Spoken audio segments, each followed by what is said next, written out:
Tudo bem com vocês, gente? Noite. Boa noite. Hoje a gente vai falar sobre um tema muito importante, que é o mito da minoria modelo, né, e o perigo amarelo, né, em consequência, né? Mas o tema é o mito da minoria modelo,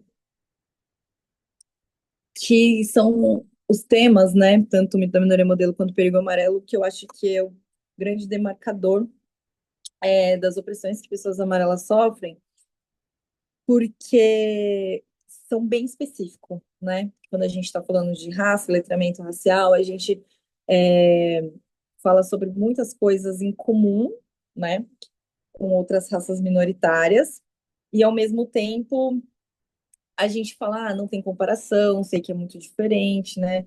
O que as outras raças sofrem, tem coisas que pessoas negras sofrem que são bem exclusivas delas, tem coisas que pessoas indígenas sofrem que também são bem específica dessa população. E o termo da minoria modelo, né, o mito da minoria modelo, esse termo e o termo perigo amarelo, eles são bem específicos com pessoas asiáticas, né? Então, a gente vai discutir hoje isso. Vocês estão conseguindo ver o slide? Vocês estão me ouvindo bem? Tá tudo ótimo? Então, vamos lá. Assim, O mito da minoria modelo, né? Antes de tudo, o mito da minoria modelo, ele significa o próprio termo ao pé da letra, né? Que se criou um mito, um imaginário falso, né? Uma mentira de que nós, pessoas asiáticas, somos um modelo de minoria racial a ser seguido. E mais precisamente aqui no nosso contexto brasileiro, as pessoas amarelas. Eu vou explicar introdutoriamente o fenômeno que chamamos de minoria modelo e o porquê disso ser um mito. O termo moral minority, ó, meu inglês é ruim, tá bom? Vou avisando. Surge nos Estados Unidos em referência aos estereótipos positivos, e aqui entre aspas, e aí eu vou explicando por que entre aspas isso ser positivo, né? Relacionados à comunidade asiática a partir de estudos sobre os pontos de vista que o público norte-americano em geral mantém sobre a minoria. Então, assim, foi desenvolvido pelos autores Cohen, Delaner e Nilan Calvin, acho que é assim. Os estereótipos da comunidade asiática seriam especialmente trabalhadora, séria, ética, detentora de conhecimentos acima da média nos campos da matemática e tecnologia e, em geral, intelectualmente talentosa. E outro pesquisador sobre o assunto é Charles Taylor, que afirma que mito da minoria modelo é uma formulação norte-americana que estigmatiza e retrata os asiáticos como trabalhadores centrados, antenados à tecnologia e pouco afeitos às esferas pessoais, familiares e sociais da vida. E aí que a gente pode discutir se os estereótipos atribuídos aos asiáticos, né, é, essa questão da minoria modelo não seja inerentemente produtos da realidade, né? Visto que, de certa forma, o perfil demográfico do grupo ele vai trazer também uma imagem de o ideal de um oriental. Então, vamos pensar aqui que acontece isso aqui nas universidades, né? Isso daqui são prints de Twitter, né? E também de um site, né? De concurso público.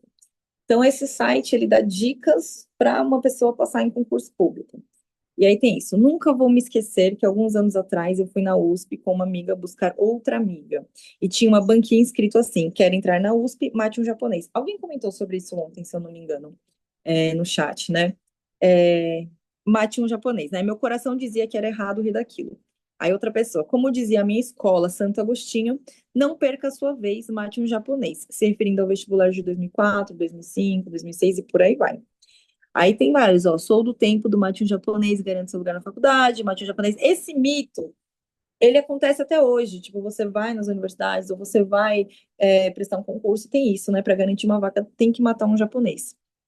Aí, ó, por que os japoneses roubam sua vaga? É uma matéria. Conheça os segredos dos japas. Então, é, é importante a gente entender que não é literal. A pessoa não vai matar um japonês mesmo.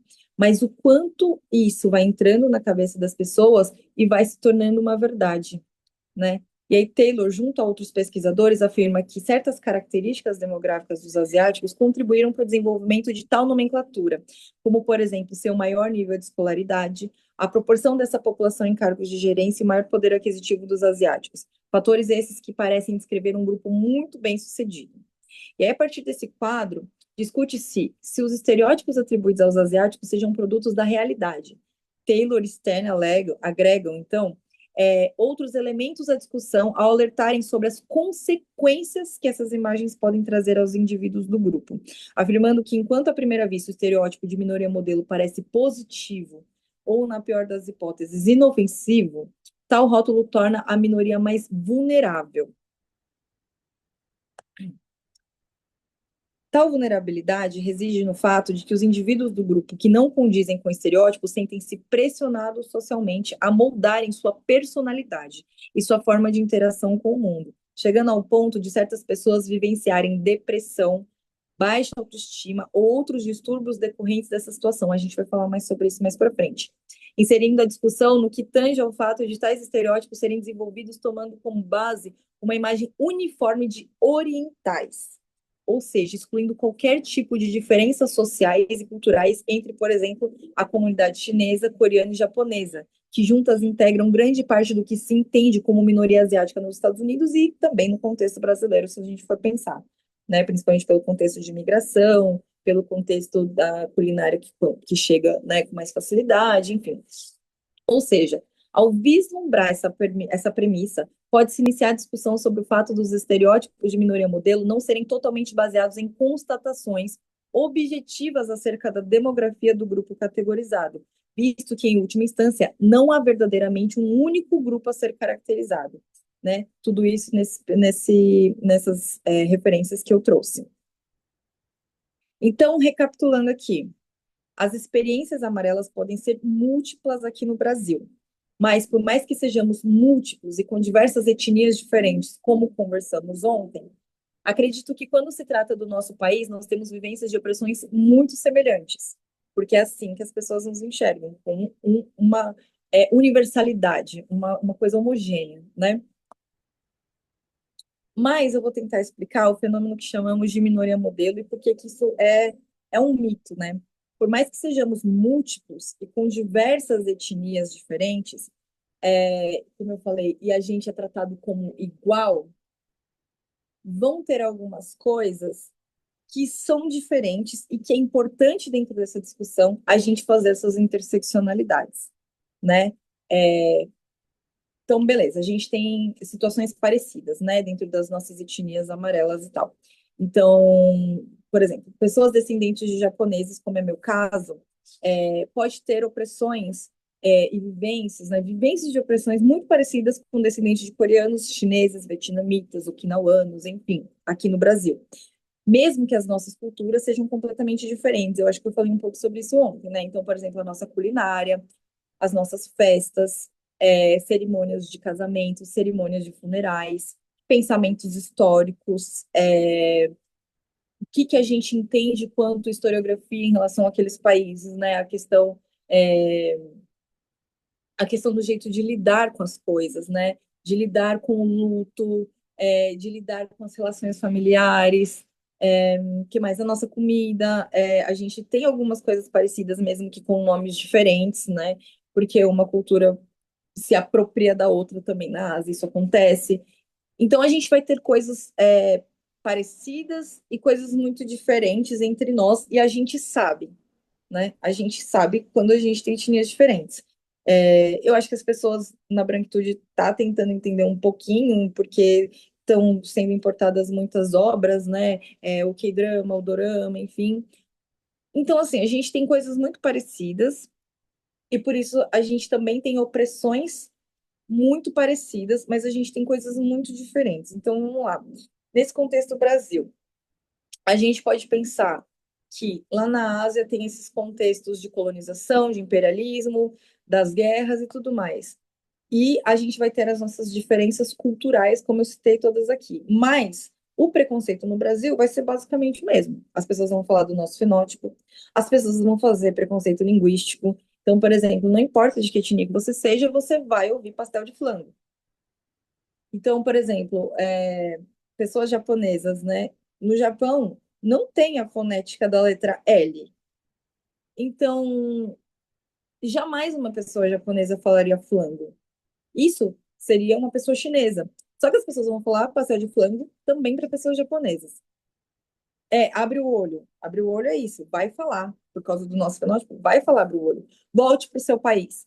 Então, as opressões que a gente vai sofrendo aqui no Brasil são basicamente as mesmas, exceto por algumas coisas específicas que eu acho importante, como eu falei, da intersecção, que é, por exemplo, a comida boa e a comida ruim, né? A comida japonesa é vista como uma comida sofisticada. Vou comemorar e vou comer um japa, né? As pessoas falam isso, vamos no japa, né? Um restaurante japonês.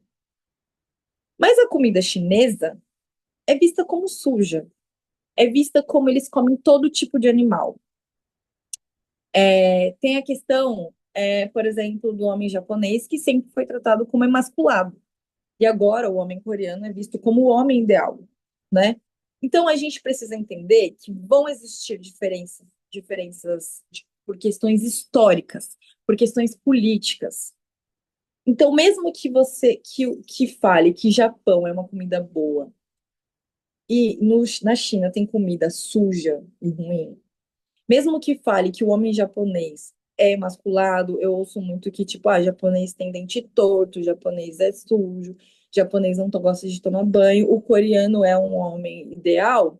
Por mais que pareça que tá elogiando a pessoa coreana, por mais que pareça que tá elogiando a comida japonesa, a fonte dessa opressão é a mesma. A culinária indiana também é vista dessa forma. Vou falar um pouco sobre isso também. É, vamos supor que quando eu nasci na década de 90. A comida japonesa ela não era vista como é hoje. Ela não era popularizada como é hoje. A Sabrina Kim, que é uma pesquisadora também, autônoma, ela também fala sobre muitas questões coreanas na internet. Eu já fiz vários debates com ela juntas. Ela fala que o kimchi também não era visto dessa forma, que a comida coreana também não era vista dessa forma como é vista hoje. Então, tudo vai depender de como a branquitude quer nos enxergar. A comida japonesa, ela era vista como fedida. Comer peixe cru era uma coisa nojentíssima. O cheiro de peixe do furikake, que é o nosso tempero, era visto como algo fedido, né? Até hoje, as pessoas acham que comida japonesa, sushi, sashimi, não é.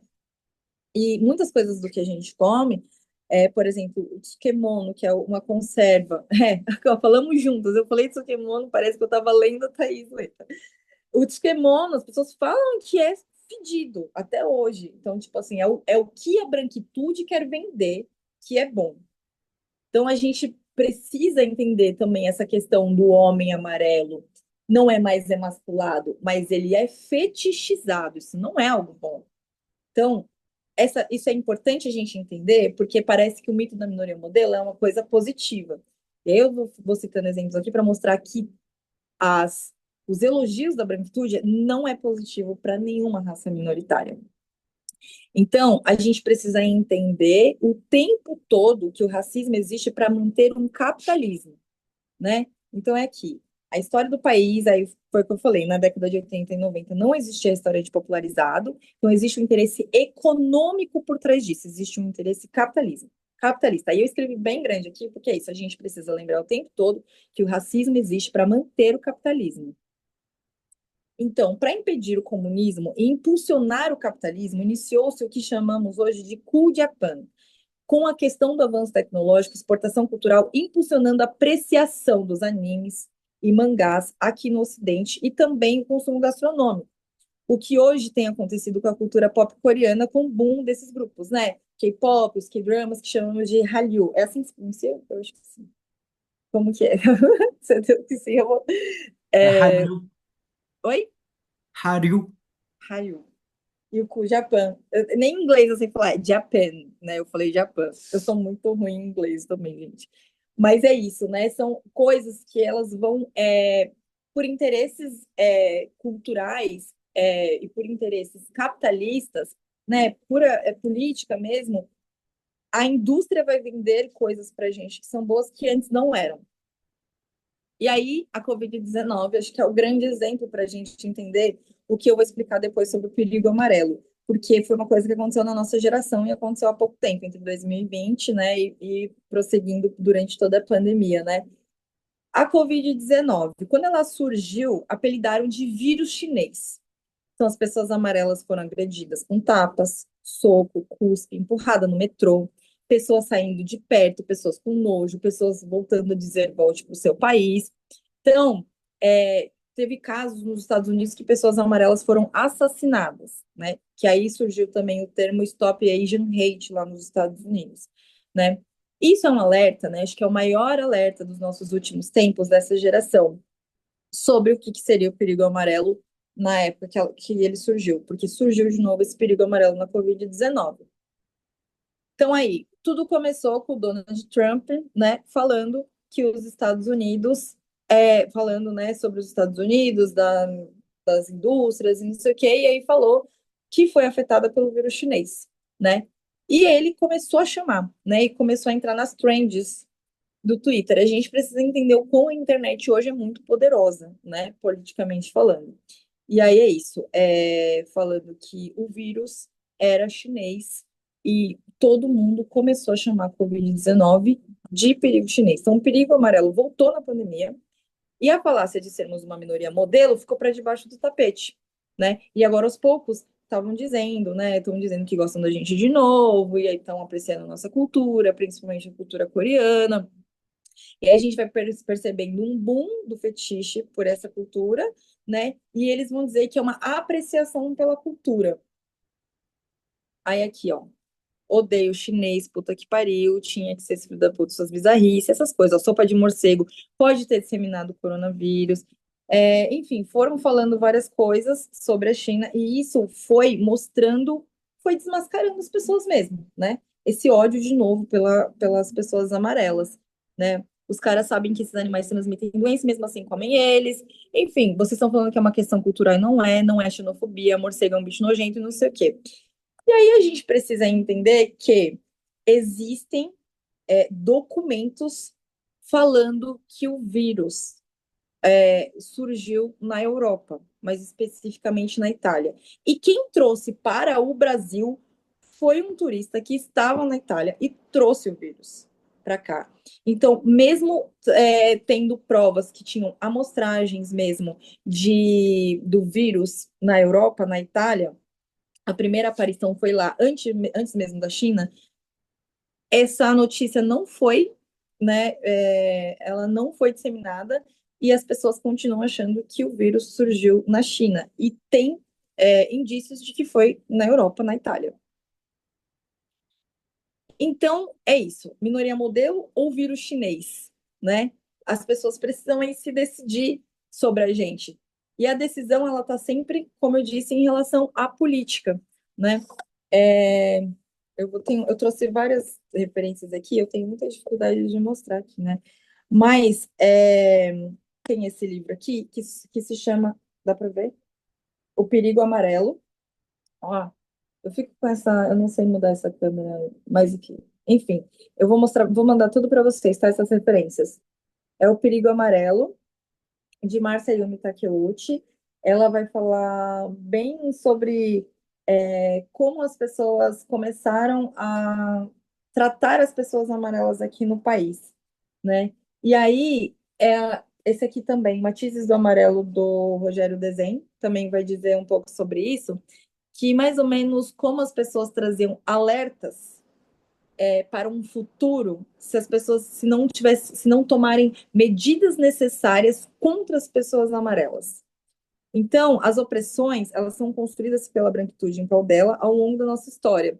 E aqui nesses livros vão ter todos esses materiais mostrando esse processo de como o perigo amarelo foi construído, que isso voltou na Covid-19, né? Como que elas foram construídas, como que as narrativas elas são feitas, então, o que o Trump faz, para poder também acusar a China, e isso como vai impactar no mundo inteiro, principalmente em países onde uma concentração de pessoas amarelas é muito grande, que é o caso aqui do Brasil, por exemplo. E aí, a branquitude, ela vai dizer que você pode até gostar de pessoas asiáticas, mas não tanto. Você precisa tomar cuidado, fica com o pé atrás, né? São pessoas que comem bichos, que não são os que a gente aceita, né? Porque aqui se come carneiro, coelho, jacaré, porco, galinha, né? Mas tem que ser os animais que a branquitude aceita. E aí, inventam, inclusive, os animais que a China não necessariamente consome, então, vai falar que são pessoas que provocam doença, porque são sempre o outro, né? O padrão daquilo que a gente estava conversando ontem, né? O que que é o padrão? O padrão é o branco, o que o branco come é o aceito, o que o branco faz é o aceito. O que as outras pessoas fazem, né? Das outras raças minoritárias, elas provocam pandemias, elas provocam surtos, elas provocam perigo, né? Então, é, como essas construções são feitas, eu acho que ela tem não só, né, essa questão da economia, da política, mas ela também é para manter é, essa questão do ideal. E o outro não é, o outro é só o outro, né? E aí a gente precisa lembrar o tempo todo que a branquitude não gosta da gente, porque quando a gente está nesse lugar da minoria modelo, é muito fácil a gente comprar essa ideia, né? E aí, hoje, eu vou tentar explicar como a gente é oprimido com esse mito, mas também como a gente ajuda a branquitude a oprimir outras raças minoritárias, se a gente não combater esse mito, né? Eu trouxe um exemplo aqui também de outro, esse daqui é o Perigo Amarelo, tá? Da Marcia Takeuchi, e tem um outro aqui, que é esse, Migração Japonesa nas Revistas Ilustradas, que também é dela, tá? Essa capa que tá aí nesse slide. Eu vou até ler para vocês esse poema dela. Esse poema que está nesse livro, né? Que na verdade, né, não é dela, está nesse livro dela. Que fala assim: mansamente vem vindo os amarelos, cheios de mel no olhar e no sorriso, encantados com este paraíso, tão adequados a esplêndidos castelos. Então, ó, repara bem, né? Encantados com um paraíso, cheio de mel no olhar e no sorriso. Então, assim, tá aí, né? Mito da minoria modelo.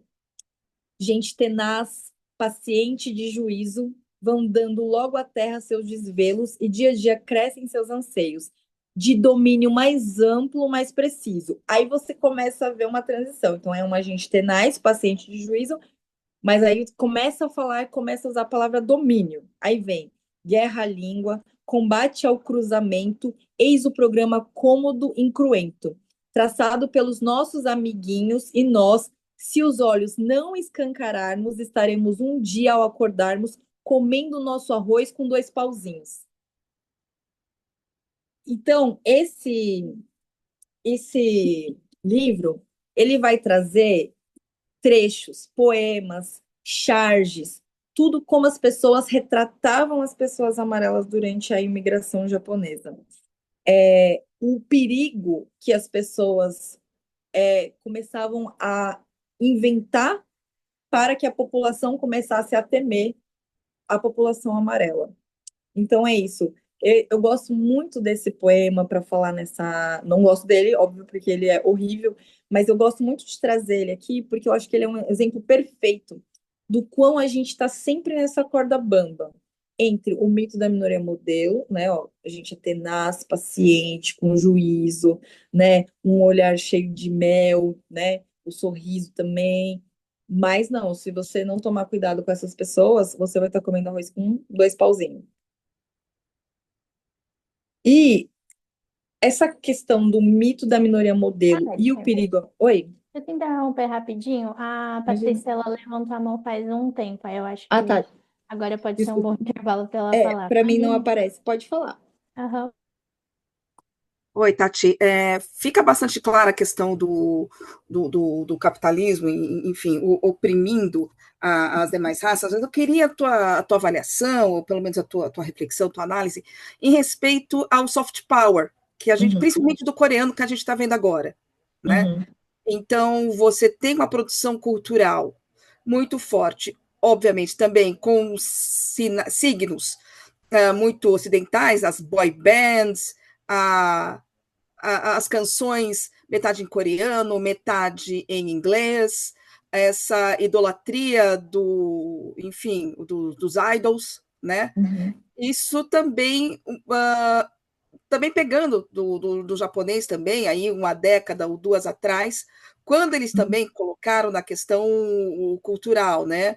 Se Uhum. colocar perante os seus animes, os seus mangás, a questão da comida. Então, você tem um componente aí bastante visível, né? Desse esforço, hoje, muito mais notadamente coreano, por levar essa cultura, o quanto isso está moldado para o gosto ocidental, digamos assim, e quanto Sim. isso é genuíno de fato. Eu queria saber da tua. Nem sei se cabe nesse espaço agora, mas é um negócio que me veio à cabeça.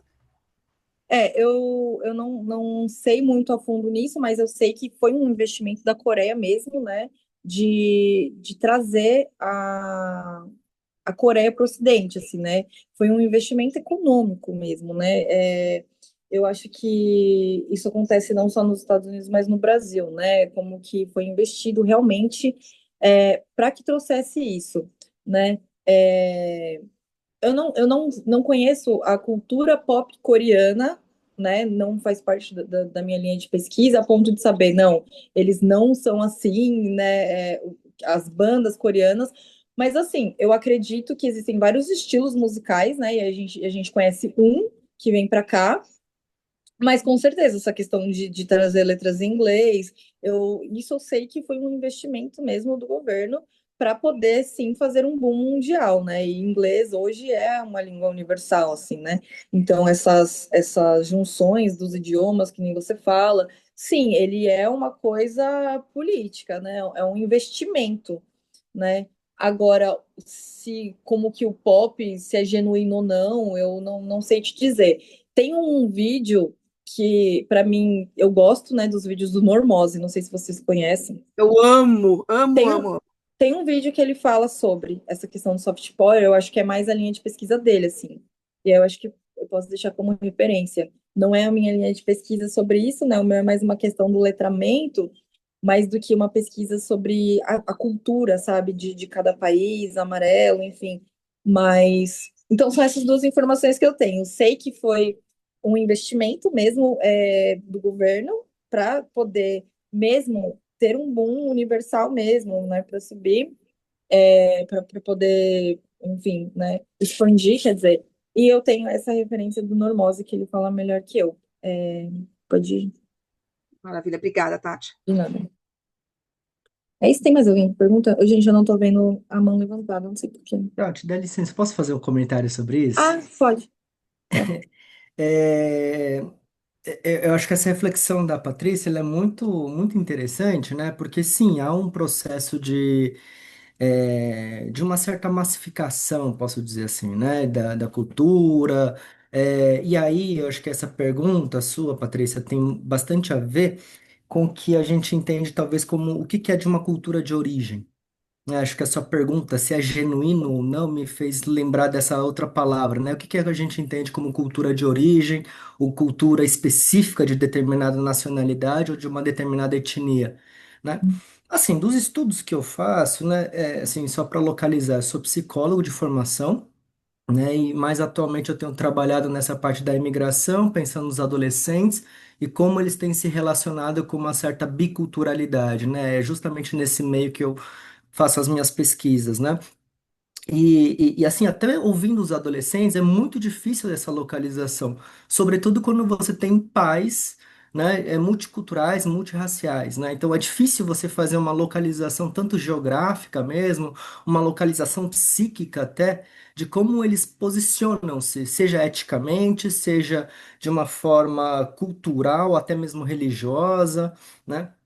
Mas isso me faz pensar como que a gente, a partir desse olhar, dessa perspectiva, a gente entende, né, esse K-pop ou essas ondas, né? Na verdade, são várias ondas de cultura coreana, né?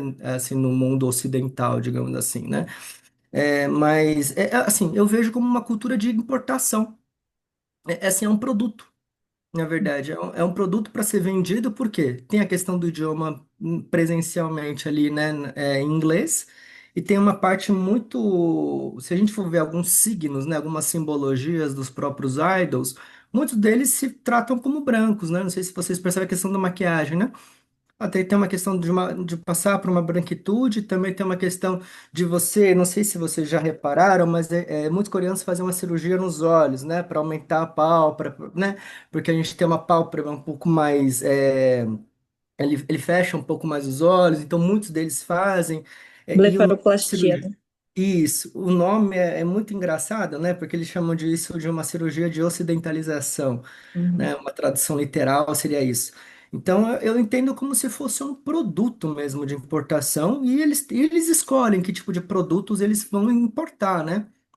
Ou, no caso, exportar, né? E acho que o que que passa na sociedade brasileira, o que que passa na sociedade norte-americana é muito fruto disso, né? Do que é vendável, né? Acho que aí, por isso, passa pela questão de um capitalismo, por questões de demanda e mercado. Uhum. Obrigada pela contribuição, sim. E até acrescentando assim, né, que também a gente vai para um outro universo, né? A indústria da música, né? Ela passa por isso, né? Independente do país que vem, assim, a indústria da música é muito assim. Às vezes o artista tem um tipo de música e aí eles sempre vão escolher qual que é a mais vendável, né? É, é isso. Alguém tem mais alguma coisa? Posso A continuar? Thaís quer falar. Tá, pode ser. Bom dia, gente, mais uma vez. Gratidão pelo curso, Tati. É, sobre essas implicações políticas e econômicas, eu comecei assim, me deu um clique em relação a, tipo, foge um pouco da magnitude, mas sobre a islamofobia. É porque, assim, o modelo econômico islâmico, por exemplo, assim, condena veementemente a taxa de juros. É o oitavo esse é o oitavo pecado capital deles. Não necessariamente o oitavo, seria um dos pecados capitais deles. É tipo assim, cobrar juro é mais grave do que por exemplo, você ter o seu ou sua cônjuge com alguém da sua família. Então, de repente, assim, nesse modelo atual assim, tipo, nas leituras que eu fiz, que eu encontrei, né? Então, assim, é tipo, como hoje, essa questão da financiarização, né? Que tal o estágio atual da economia, da dita globalização, né? E do capitalismo moderno, assim, eu não fui mais a fundo sobre isso, mas o que me deu o clique deu em relação a, por exemplo, assim, essa questão de valores assim de gerenciamento financeiro e de condução da vida de um modo geral. Isso é interessante. É interessante como as perspectivas, né, de como acontece, né, de cada cultura, de cada país. Eu estava pensando muito sobre essas coisas que vocês estão falando, né, do soft power, dessas questões do... Enfim, eu fico muito raciocinando como se a gente não tem esses letramentos, qual que vai ser o próximo passo, assim, né?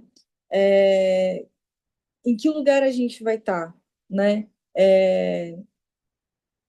A China, por exemplo, né? A questão política dela, né? A questão comunista, a questão do socialismo, do comunismo. Eu fico pensando o quão esse país jamais terá esse lugar do soft power, por exemplo, né? Dessa coisa, né? Para a gente avaliar mesmo também, né?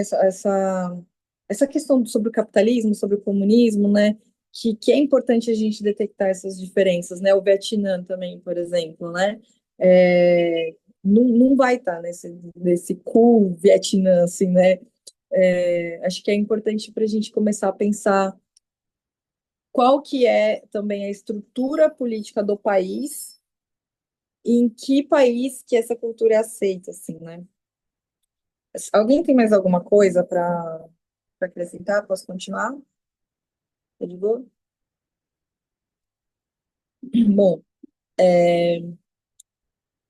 então, voltando ao Cabenguele-Munanga, que é uma das minhas referências, né, que eu mostrei para vocês ontem, ele detectou essa questão da raça minoritária, né, até que eu falei, né, existe a hierarquização das raças, né, e ele deu uma estudada, né, como que essas coisas vão surgindo, né, e aí, segundo ele, essas teorias, elas não caem do céu, assim, né, existe um histórico de como as coisas são construídas.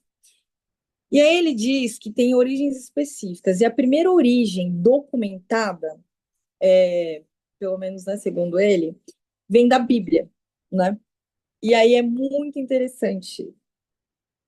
Existe um mito bíblico que diz que Noé teve filho das três raças, que é Jafé, que é o ancestral da raça branca, né? Sem, que é ancestral da raça amarela, e Cã, que é ancestral raça negra. Cã, não ironicamente, significa cão, né? Então, para começar, né? Cã tinha um filho, neto de Noé, que era Canaã. Então, segundo o nono capítulo da Gênesis, o patriarca Noé, depois de conduzir por muito tempo a arca, né, nas águas do dilúvio, essa coisa que a gente sabe, encontrou finalmente um oásis. E aí ele estendeu uma tenda para descansar com seus filhos, seus três filhos, Jafé, Sem e Cã, né? E aí ele descansando lá, tomou umas taças de vinho e deitou pelado, deitou nu. Cam, que é o filho negro, ao encontrar o pai naquela postura, pelado, descansando, bêbado lá, fez comentários desrespeitosos sobre o pai, perto dos irmãos. O filho negro fez isso. Os seus irmãos Jafé e Sem cobriram a nudez sem olhar para ela, que eles são filhos ótimos, cobriram a nudez, não vou olhar a nudez do meu pai, e descontente com o comentário do irmão, contaram o acontecimento para o pai quando o pai acordou, para Noé, né? Então, o que que Noé fez ao saber dessa história? Amaldiçoou Cã, o seu filho negro, por ter visto sua nudez e por ter feito comentários, zombado, enfim. E aí a maldição qual que foi? Fazer o seu neto, tá precisando que descansar? E dizendo, então ele decidiu fazer uma maldição. E a maldição era o quê? O neto Canaã, que é o filho de Cã, virou serviçal e disse que todos os descendentes de Cã seriam escravizados pelos descendentes de seus irmãos. Desde então, os calvinistas se baseiam sobre esse mito, se baseiam nessa gênese para justificar e legitimar o racismo antinegro.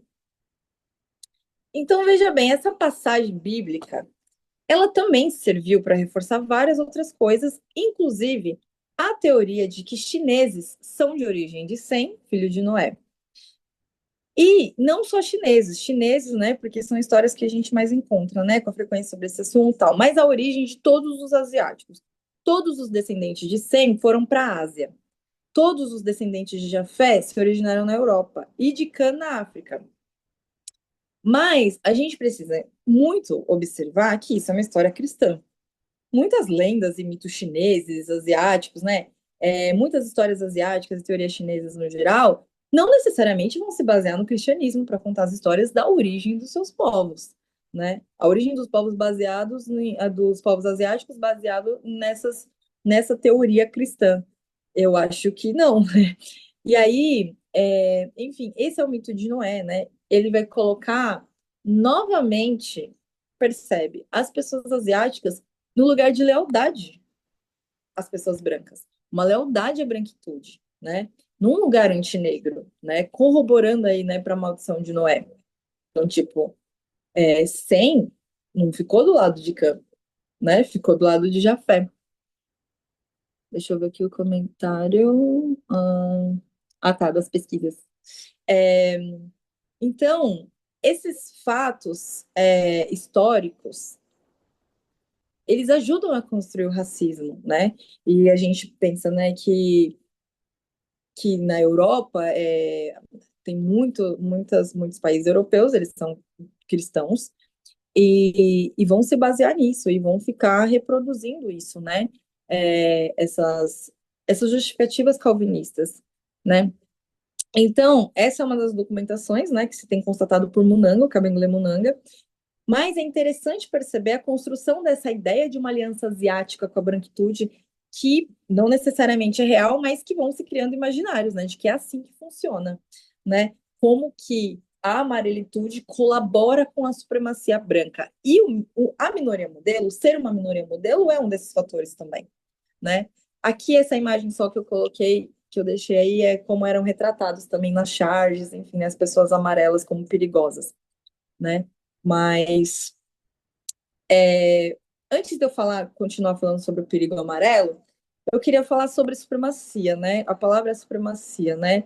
Entende que a branquitude ela está sempre acima de todas as outras raças, né?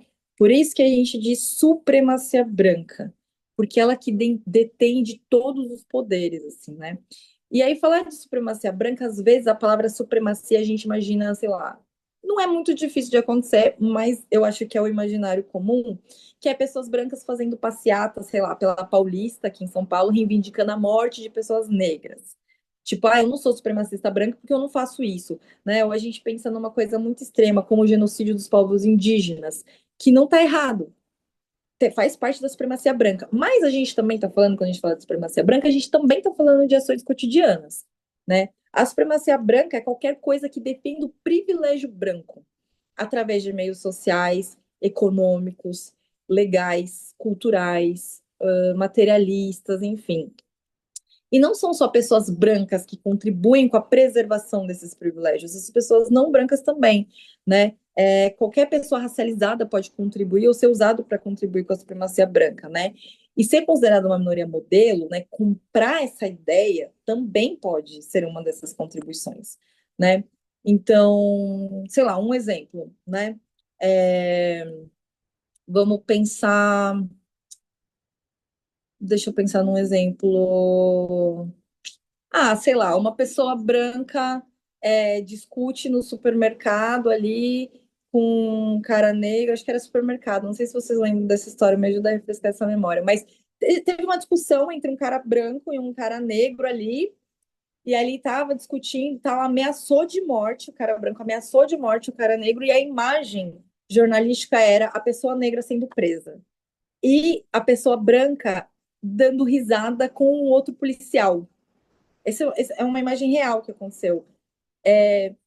Essa supremacia branca não é só tipo uma coisa muito extrema. A gente não está falando só de genocídio, a gente está falando de genocídio também.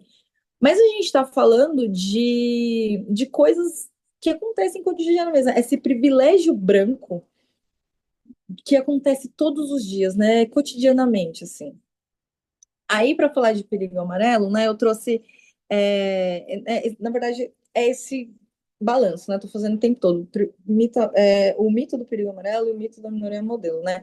E aí são 3 referências aí, né? Essas 2 que eu já falei, mas tem também esse romanceiro da imigração japonesa de Séria Sakurai, tá? Para vocês anotarem também.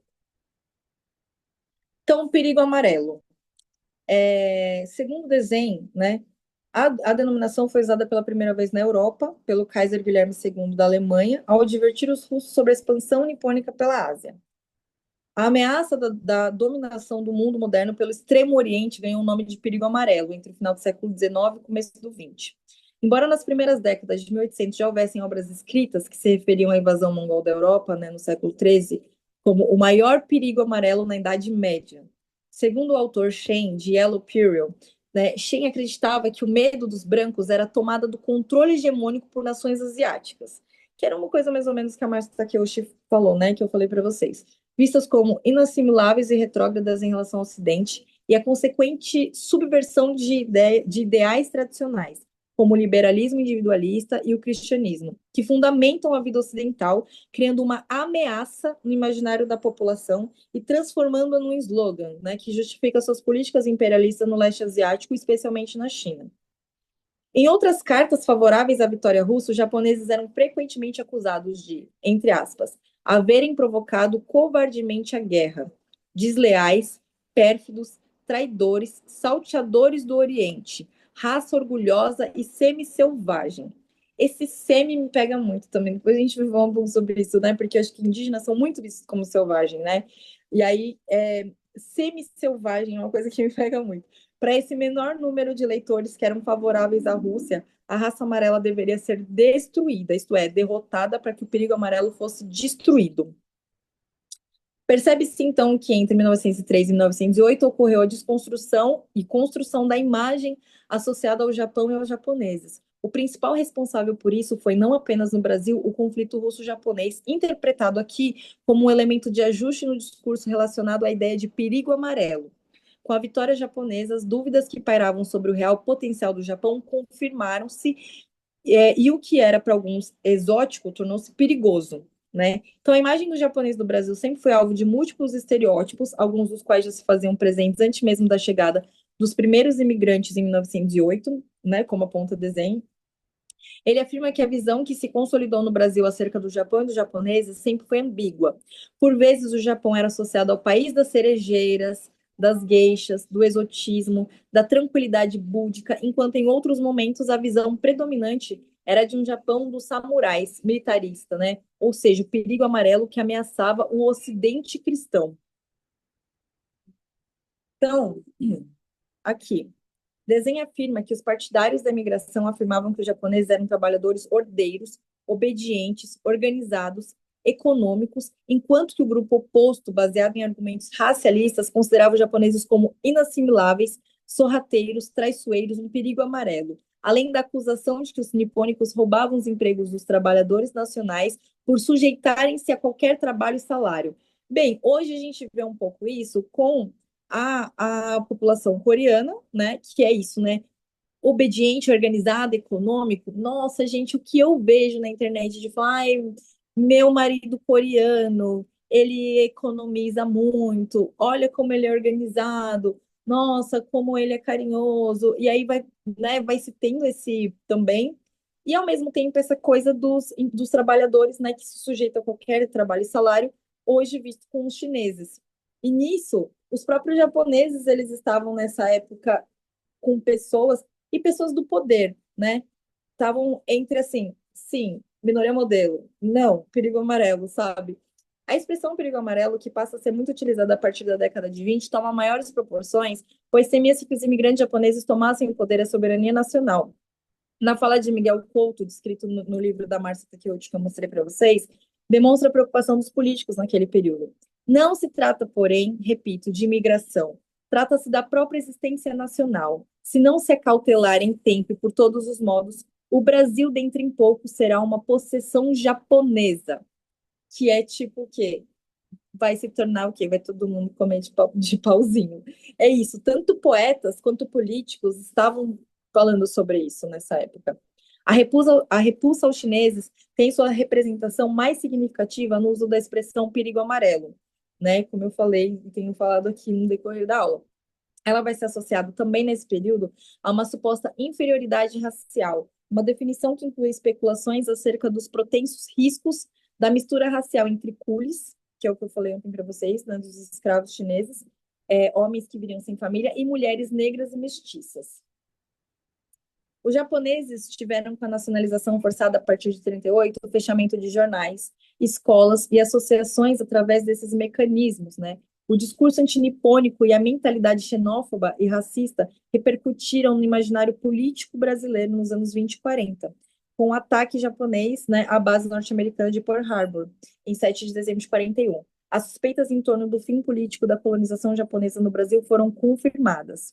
Comprovando a tese do perigo amarelo, os imigrantes considerados indisciplinados nas lavouras realizariam revoltas, não se contentariam com seus salários, iriam para o interior como assalariados e depois arrendatários, para logo em seguida tornarem-se pequenos proprietários, densamente agrupados em zonas escolhidas do nosso interior, encastelados em organizações de sua cultura, o que dificultava a ação poderosa da natureza brasileira, fator exclusivo de assimilação que sempre apresentamos aos grupos étnicos que aqui aportavam. Com isso, começa a se criar um mito da minoria modelo, uma minoria que não se contenta. e que, ao criar suas pequenas propriedades, passam a ter uma ascensão social significativa com passabilidade dentro da branquitude, entrando em contraponto a outros grupos minoritários. Então, de novo, essa questão da minoria e perigo amarelo. Veja como é uma coisa muito de questão realmente de questões políticas, né? Escolhas políticas. Então, todos esses exemplos vão mostrar essa corda bamba que eu tenho falado, essa linha tênue entre minoria modelo e perigo amarelo. O pesquisador Alan Lin, em Yellow Peril, vai dizer que, apesar de o rótulo de minoria modelo ser oposto ao do perigo amarelo, ambos caminham uma linha tênue, na qual o indivíduo modelo, em busca de sucesso através de dedicação, pode se transformar em tal estereótipo negativo. E isso vai impactar em outras raças minoritárias, porque o mito da minoria modelo destaca o sucesso de indivíduos nos quais foram capazes de superar o racismo e fazer acontecer, uma coisa bem meritocrática mesmo, né? Em uma sociedade americana, por meio de trabalho duro, perseverança paciente e acomodação quieta. Então, isso que eu tô falando da linha tênue, né, tem né, essa fonte aí, né, Alan Lin. E aí, eu trouxe alguns exemplos aqui para vocês, né? China. China Xing Ling, é uma coisa que a gente ouve muito, né? Então, esse produto é Xing Ling, e agora Shopee é o novo Xing Ling, né? Fulano não sei o que lá da Shopee, a pessoa desenha, sei lá, o Homem-Aranha na internet, e desenha meio torto, a pessoa fala, o Homem-Aranha da Shopee, como é uma coisa de má qualidade. Mas, ao mesmo tempo, a Shopee dobra vendas no Brasil e atinge 60 bilhões em 2024. Então, eu não sei se é nesse aqui que tá, não, mas. Não, é aqui embaixo mesmo, o subtítulo. Plataforma chinesa de e-commerce supera a Amazon e se aproxima do Mercado Livre, líder do ranking. Então, assim, é ruim, mas tá todo mundo comprando? É ruim, mas todo mundo gosta? Outro exemplo. Peraí que eu saí aqui do. Eu não tô vendo vocês mais. Deixa eu entrar aqui que eu tô no celular tentando ver vocês. Vocês sumiram. Super sucesso econômico. Todos os meus tios e tias quebrados e no Japão para serem decassegues. Sim, eu vou falar sobre isso também, se der tempo, né? Porque tanta coisa. Mas eu separei para falar disso também. Deixa eu ver se agora eu tô vendo. Agora eu tô vendo vocês de novo. Muito bom. Aqui. Então, ó, não sei se dá para vocês verem direito, mas eu vou tentar mostrar para vocês. Tô dando. Deu? O zoom funcionou? Que bom. Não sabia que ia funcionar. Foi. Aqui, ó. Homens asiáticos enfrentam racismo nos aplicativos de namoro. Isso daqui é de 2018, da redação Marie Claire, 10 de julho de 2018. Então, ó, em 2018, homens asiáticos enfrentam racismo no aplicativo de namoro. Um estudo do aplicativo de relacionamento OkCupid concluiu que no aplicativo os homens asiáticos são vistos como menos desejáveis que outros homens. Em um estudo sobre speed dating, realizado pela Universidade de Colômbia, os homens asiáticos foram os que tiveram a maior dificuldade em conseguir que as mulheres saíssem com eles para um segundo encontro. Em 2018, é comum topar com perfis que dizem: sinto muito, nada de asiáticos. Então, tá aqui. Uma matéria de 2018, pessoas não querem namorar com asiáticos. Corta pra cá. Como encontrar um namorado coreano? 2021. Gente, a gente tá falando de 2018 a 2021. O salto é muito curto. Quais são os aplicativos para conversar com coreanos? Asian Dating. Aí aqui. Um dos melhores aplicativos de namoro asiático do nicho. Asian Dating é um dos maiores e mais confiáveis aplicativos do mercado. Com busca de 4,5 milhões de usuários.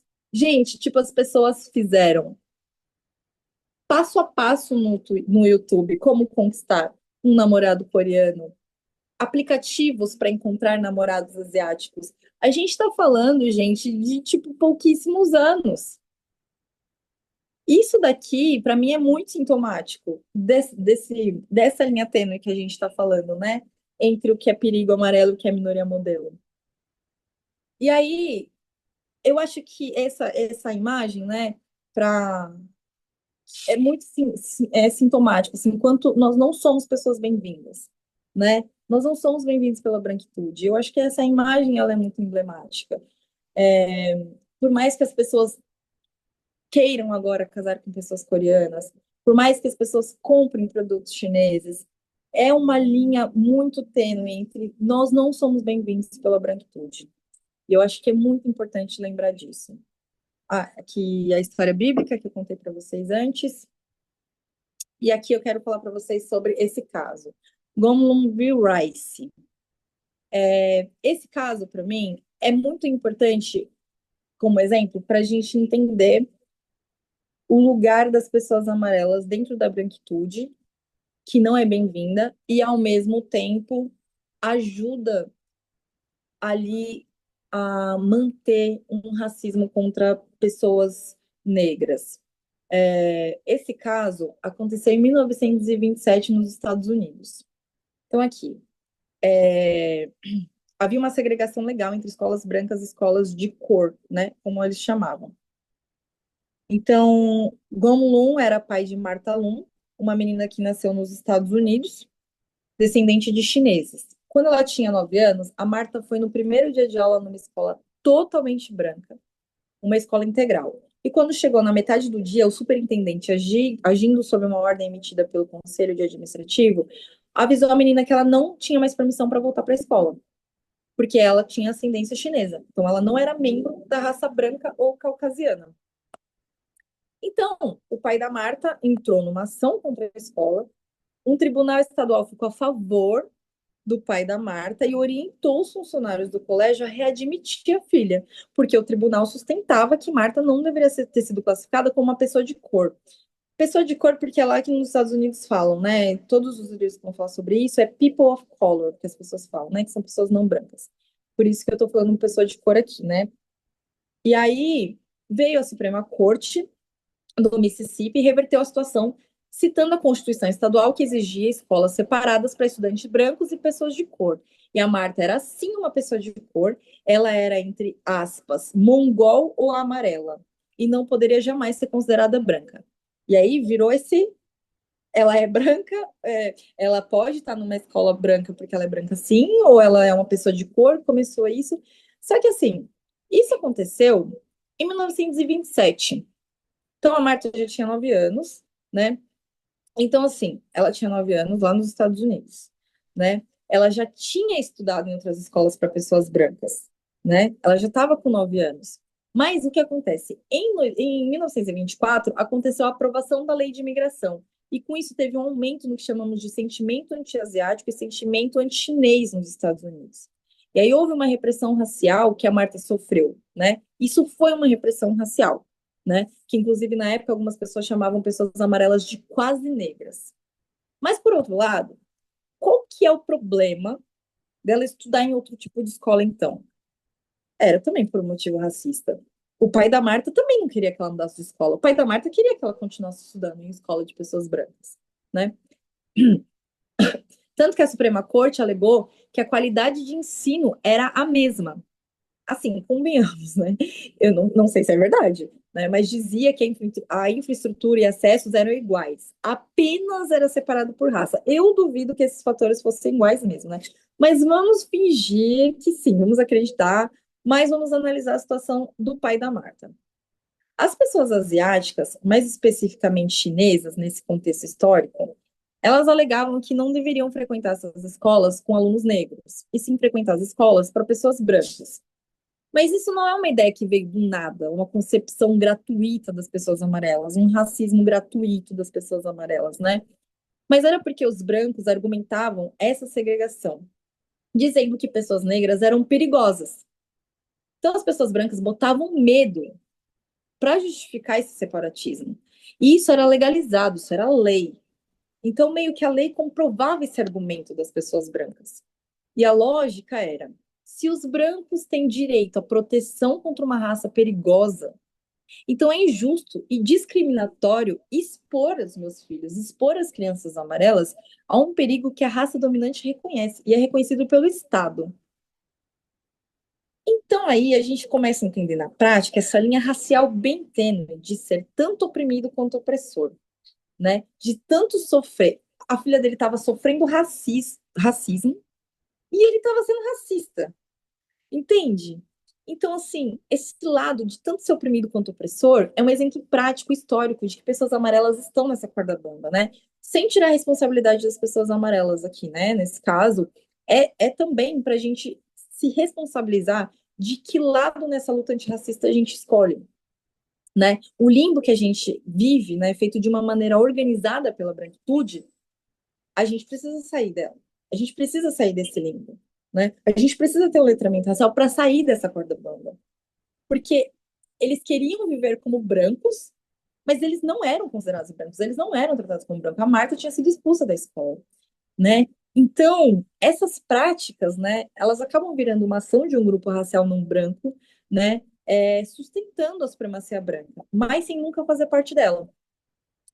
E se a gente for pensar no nosso contexto brasileiro, até mesmo pessoas negras e indígenas contribuem, né? Se a gente tiver representantes políticos negros bolsonaristas, tem bastante, né? No livro A Queda do Céu, do Davi Copenaua, que é um livro que tipo, foi um divisor de águas para mim, assim, eu recomendo muito ler A Queda do Céu, você vai ver lá que muitos indígenas Yanomami aceitam, em troca de mercadorias, de lugares sociais, de dinheiro, a se tornarem garimpeiros. E isso através de ações supremacistas brancas, né? Muitas formas de se pensar a supremacia branca são normalizadas, naturalizadas, né? O que permite que muitas pessoas não brancas utilizem sem a intenção ou consciência de que é algo supremacista branco, né? É algo que acontece de maneira quase que invisível, o que torna muito difícil de se falar sobre, né? Às vezes é até velado esse assunto. É de grande interesse político que grupos minoritários briguem entre eles, né? E é isso, eu citei o caso do Yanomami, né? Imagine, né? Em troca de sobrevivência ali. A gente está falando de sobrevivência, né? Indígenas que são garimpeiros é porque são de sobrevivência. Imagine para nós, pessoas amarelas, o quão tentador é o que a branquitude não só oferece, mas que também consegue suprir em menor grau, mas supre, né? Em termos de classe, por exemplo, né? Em termos de acesso, né? Exatamente para nos usar ali como um modelo, uma raça que deu certo, né? Esse discurso meritocrático, né? Só que ao mesmo tempo, o discurso meritocrático ele vai para as outras minorias e isso contribui com que essas minorias continuem sendo oprimidas, né? Então, assim, se o amarelo conseguiu, o negro só não consegue por incompetência, né? Mas, por outro lado, o discurso que vem para nós é: se você se esforçou, se você conseguiu, você nem se esforçou, é porque está no gene, né? Você nasceu, tipo, você é asiático é por isso, você conseguiu porque você é inteligente, né?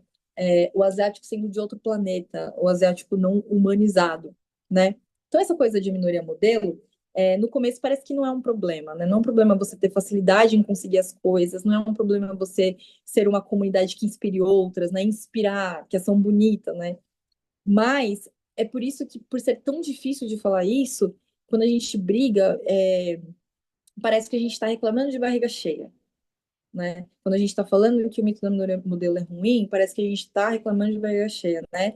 Quando a pessoa fala, eu não quero ser o melhor da turma, eu quero ser ruim no que eu proponho fazer, eu quero que seja um hobby, né? Eu quero ter o direito de ser medíocre. Parece que falar isso é mimimi, né? Que é que as pessoas de direita falam, tipo, isso é mimimi, você está reclamando à toa, né? Isso que você está falando, mimimi, é usado para silenciar também, né? Ser uma minoria modelo é muito mais profundo e perigoso do que parece ser.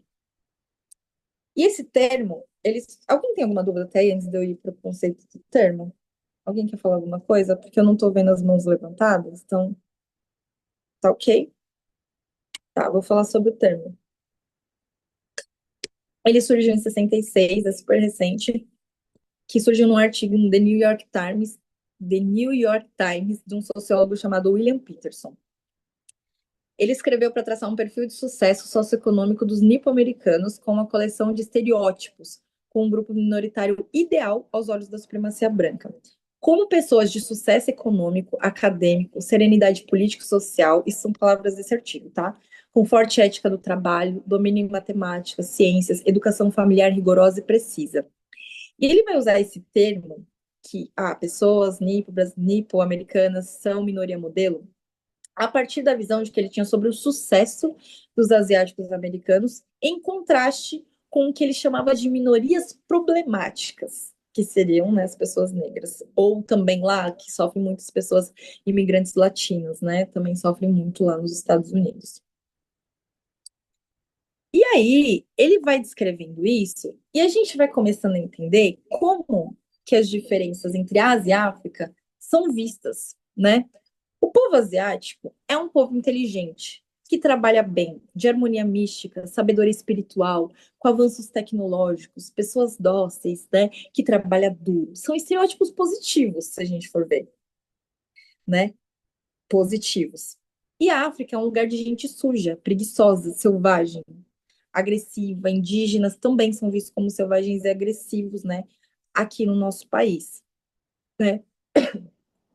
E aí, se a gente for pensar que a África é sinônimo de pobreza, de gente que não sabe gerir país, de gente que nasceu para ser explorada, né? Ou salva pela branquitude, né? O Salvador Branco, que a gente conhece esse termo.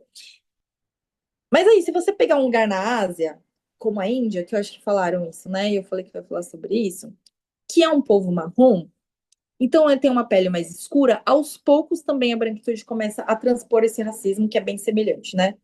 Os indianos também são vistos como sujo, comida suja, né? É um lugar que não é para visitar, a Índia, enfim.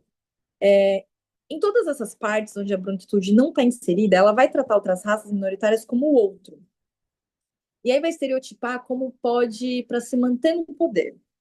E aí essa questão do outro, né? Se a gente for transportar para cá, né?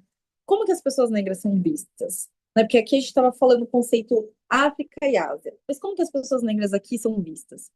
Elas são sempre atrasadas, como elas são vistas pela branquitude, né? Não são confiáveis, são pessoas agressivas, são pessoas perigosas, são pessoas suspeitas, são pessoas criminosas, né? A nossa maior população carcerária é da população negra e a maioria sem direito ao julgamento. Então, a gente nem sabe se de fato essas pessoas que realmente estão lá deveriam estar lá, né? Porque não vão nem para julgamento. E pensando em todos esses estereótipos de pessoas asiáticas, o mito da minoria modelo vai fetichizar e orientalizar nossos corpos.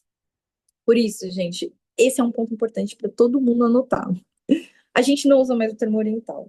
O termo oriental a gente não utiliza mais, né? Isso é um termo inventado pelo Ocidente, né, para tratar a gente como o outro e nos resumir de uma forma que eles acham que somos, né? E aí eu indico uma leitura que é Eduardo Said, né, com o livro Orientalismo, o Oriente como invenção do Ocidente. Então, Eduardo Said, orientalismo. A gente não usa mais o termo. O orientalismo, segundo o Said, é uma maneira do Ocidente representar e estereotipar o Oriente como exótico, primitivo e inferior, né, justificando a dominação colonial. Então, ele argumenta que essa visão distorcida ajudou a reforçar o poder imperialista e a exploração das culturas asiáticas. Então, o orientalismo é uma construção cultural que vai moldar a percepção em relação entre Ocidente e Oriente. Então, não falam mais oriental. Tipo, comida oriental. Não, que comida que é? Uma comida coreana? É uma comida chinesa? Né? É uma comida indiana?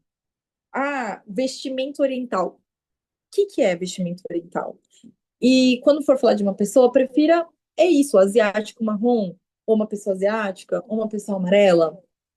Use termos que não deixe, não é nem só estereotipar, mas é quase um fetiche mesmo, sabe? Pela coisa oriental, é uma coisa muito outro mundo, assim, sabe? Então a gente não usa mais o termo oriental. O Orientalismo, do Eduardo Said, é um livro muito denso. A leitura não é muito fácil, né? Eu demorei muito tempo para terminar, sempre revisito. É um livro muito denso, mas vale muito a pena, né? Mas, enfim, esse mito da minoria modelo, ele vai fetichizar e orientalizar a gente, né? O mito da minoria modelo, ele ajuda nesse orientalismo, né? Nos impondo fardos e expectativas indevidas. E aí, gente, eu amo esse livro, e esse livro é muito fácil de ler, que chama Então Você Quer Conversar sobre Raça? E Jo Molu, ela é uma mulher afro-americana, ela pesquisa raça e ela tem um capítulo só sobre minoria modelo. Ela, tipo, pesquisou sobre a questão da minoria modelo nos Estados Unidos e tem um capítulo inteiro desse livro, então eu indico muito. E no livro, então você quer conversar sobre raça, ela vai falar assim: o mito da minoria modelo apaga minorias religiosas, apaga refugiados, apaga asiáticos americanos queer, O mito da minoria modelo oferece um manto bonito para a sociedade esconder seu racismo contra asiáticos americanos, enquanto separa de outras pessoas de cor que sofrem com o mesmo sistema supremacista branco. O mito da minoria modelo é o racismo ativo que está prejudicando os asiáticos americanos e precisamos conversar sobre isso.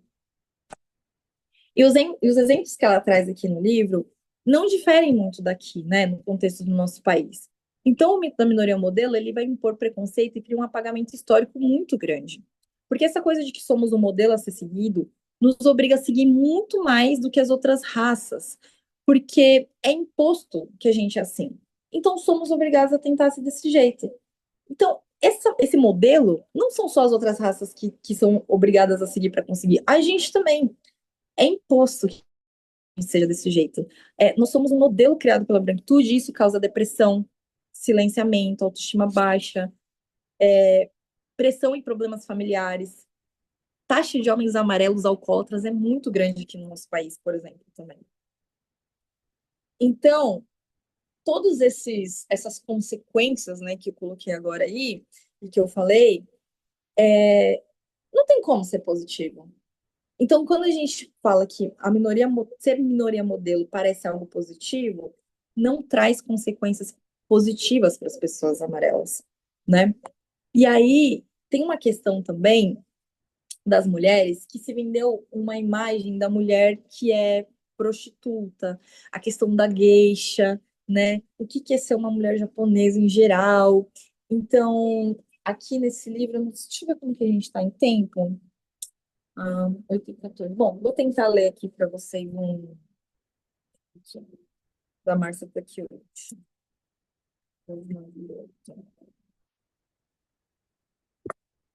Ela fala assim, ó. O poeta Guilherme de Almeida, ele publicou na revista O Pirralho um poema chamado Perfis Femininos. E aí tá assim: a japonesa envolta em tantas sedas baralhadas, a de Juleque passa farfalhante. Crisântemo que abriu nas alvoradas das amarelas bandas do levante. Pés pequeninos, formas delicadas, olhar oblíquo, vivo e provocante. Ela sentada em fofas almofadas, num quiosque leve, exótico e elegante. E a geisha, a flor mimosa de Tóquio, assim vestida num kimono esguio, toda seda e marfim, vaidosa e ufana, sorvendo o chá que tanto lhe apetece. Essa filha do sol até parece um raro bibelô de porcelana. As pessoas enxergavam as pessoas amarelas desse jeito, e eu acho que até hoje ela não enxerga muito diferente. A sociedade acho que não enxerga muito diferente. Então, quando a gente vê relatos, ouve relatos igual de ontem, né, que as pessoas se assustam porque eu falo alto, né, que a gente, né, começou a falar sobre nossas questões. Então, que eu falo alto, que às vezes eu sou mal criada, ou que eu me imponho no meu trabalho, essas coisas as pessoas não estão acostumadas. E se a gente for ver como os casais coreanos eles são vistos aqui por causa dos K-dramas, e não só, né, as mulheres japonesas também nos doramas, isso ainda se perpetua, assim, né, essa imagem dessa mulher, né, essa imagem de uma Ásia leste, né, do leste asiático purista, puritano, né, com um monte de pudor, mas que ao mesmo tempo, em quatro paredes, tem a questão da geisha, né, da mulher dragão, né, que a gente vai falar um pouco sobre representatividade também amanhã. Ela também, né, tem essa questão, né, de novo, o mito da minoria modelo e o perigo amarelo. Essa coisa da mulher geisha, prostituta, elas não esperam, as pessoas não esperam que sejamos um bibelô de porcelana, né, na cama, assim. Então, esse paralelo, assim, é muito interessante de pensar como que a gente... Isso tudo é mídia, né? Antigamente eram nos jornais, eram em revistas, né? Então, a mulher amarela, ela também tem os estereótipos próprios, também em relação a essa questão, né? Entre perigo amarelo e mito da minoria modelo. E se a gente for pensar mais a fundo, como a gente pensa, assim, no comercial margarina, que tem da família comercial margarina, a gente pode pensar que esses K-dramas, esses doramas, eles trazem o imaginário do comercial margarina meio asiático, né? Se a gente for pensar que essas coisas esperadas pela branquitude, né? Esses roteiros cis-hétero, né? Esse casal tal. Então, Se a gente pedir para uma pessoa imaginar um casal gay na rua, imagina um casal gay, tipo, um amigo, imagina um casal gay.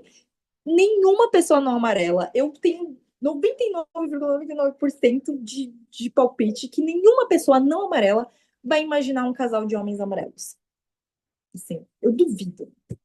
Assim, né? Então imagine o quão difícil deve ser se assumir um homem gay quando é amarelo, né? Essa condição já não é fácil para ninguém, né? Imagine para um homem amarelo, um homem trans amarelo, né, no Brasil. Isso não faz parte do modelo desenhado pela branquitude, né? Se a gente for pensar nesse estereótipo do inteligente, se a gente for pensar no estereótipo do que é ser uma pessoa,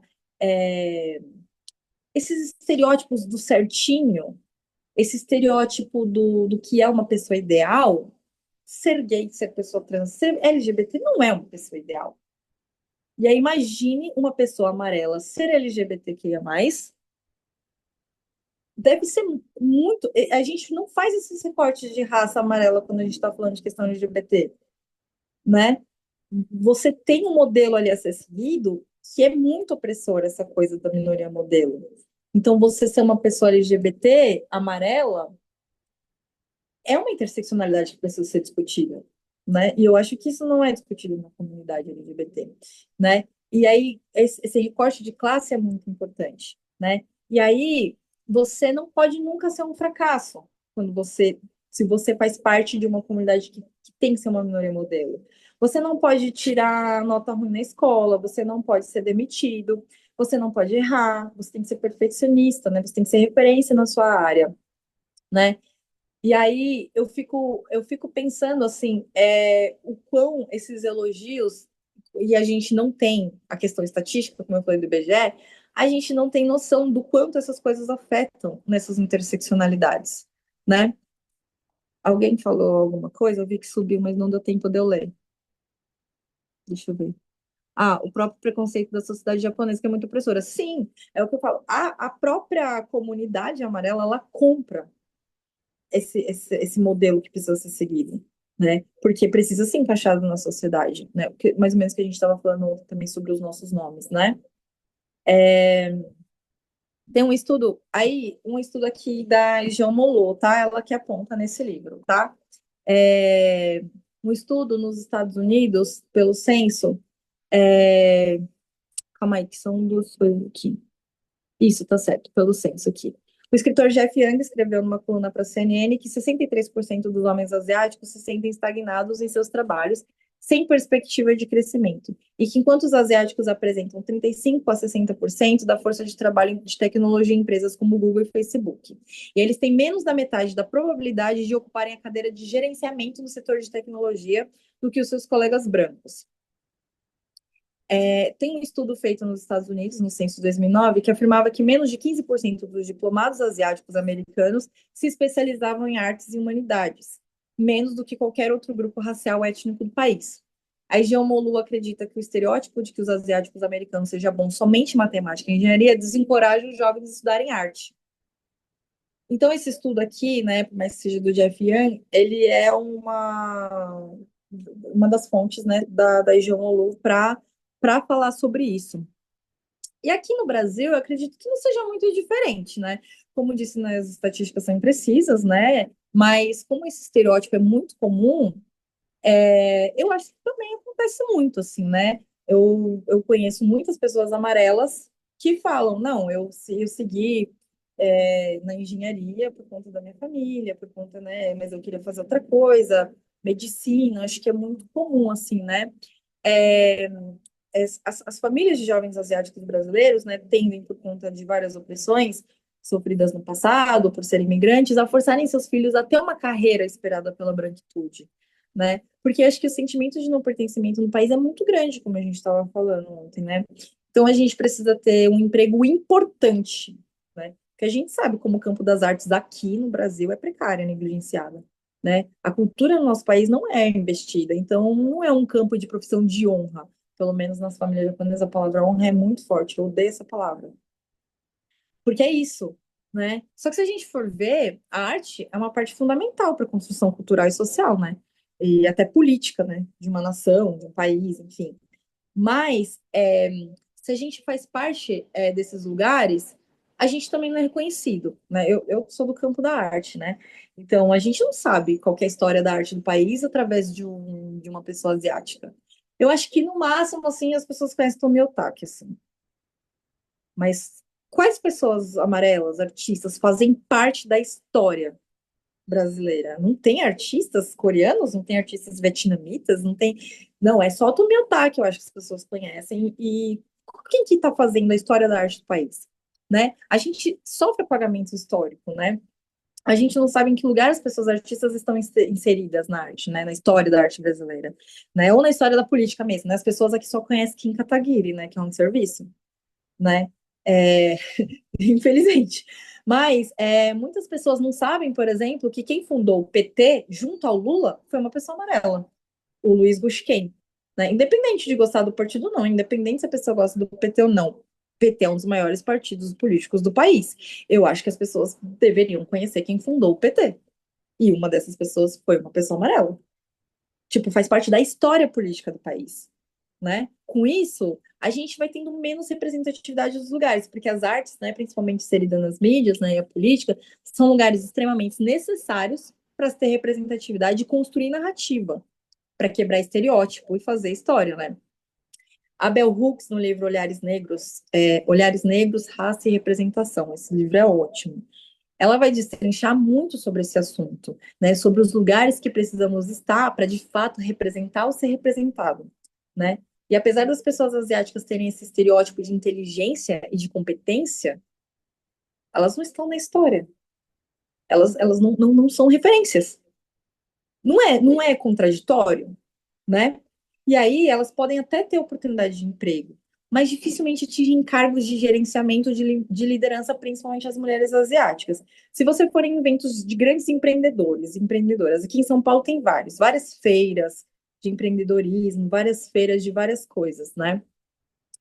Dificilmente você vai ver um número significativo de mulheres asiáticas, né? Se você tiver um problema numa loja, eu não estou falando da 25 de março, do Brás, eu não estou falando de restaurantes de culinárias asiáticas. Tipo, eu estou falando X, de empresas grandes, de empresas famosas. Você vai pedir para chamar a gerente. Estou com um problema, vou chamar a gerente. Dificilmente você vai ser atendido por uma mulher amarela.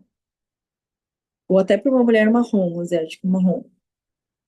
E aí, onde que tá? É assim, somos inteligentes, somos, temos uma inteligência acima da média, mas a gente não está nos grandes cargos.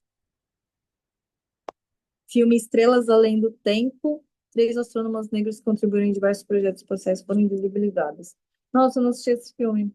Ele tá na Tati, a minha... Sandra tá com a mão levantada. Pode falar. Oi, Tati. A verdade, tenho várias perguntas, não vou fazer só uma, tá? Porque senão. Tá bom. Já que você estava falando dos Estados Unidos, eu queria saber, talvez você saiba, sinceramente eu não sei, tem um Uhum, movimento antirracista amarelo importante, um movimento da sociedade civil, assim como aconteceu Panteras Negras, todos os movimentos antirracistas pela população afrodescendente. Já nasceu, já tem, já existe, ou existiu em algum tempo, agora já não? Essa é uma pergunta, porque também todos os estereótipos que você colocou ontem, hoje, foram, sabe, muito repetidos nos filmes também. Nos filmes colocaram muito, especialmente, né, a produção de Hollywood, que é muito grande.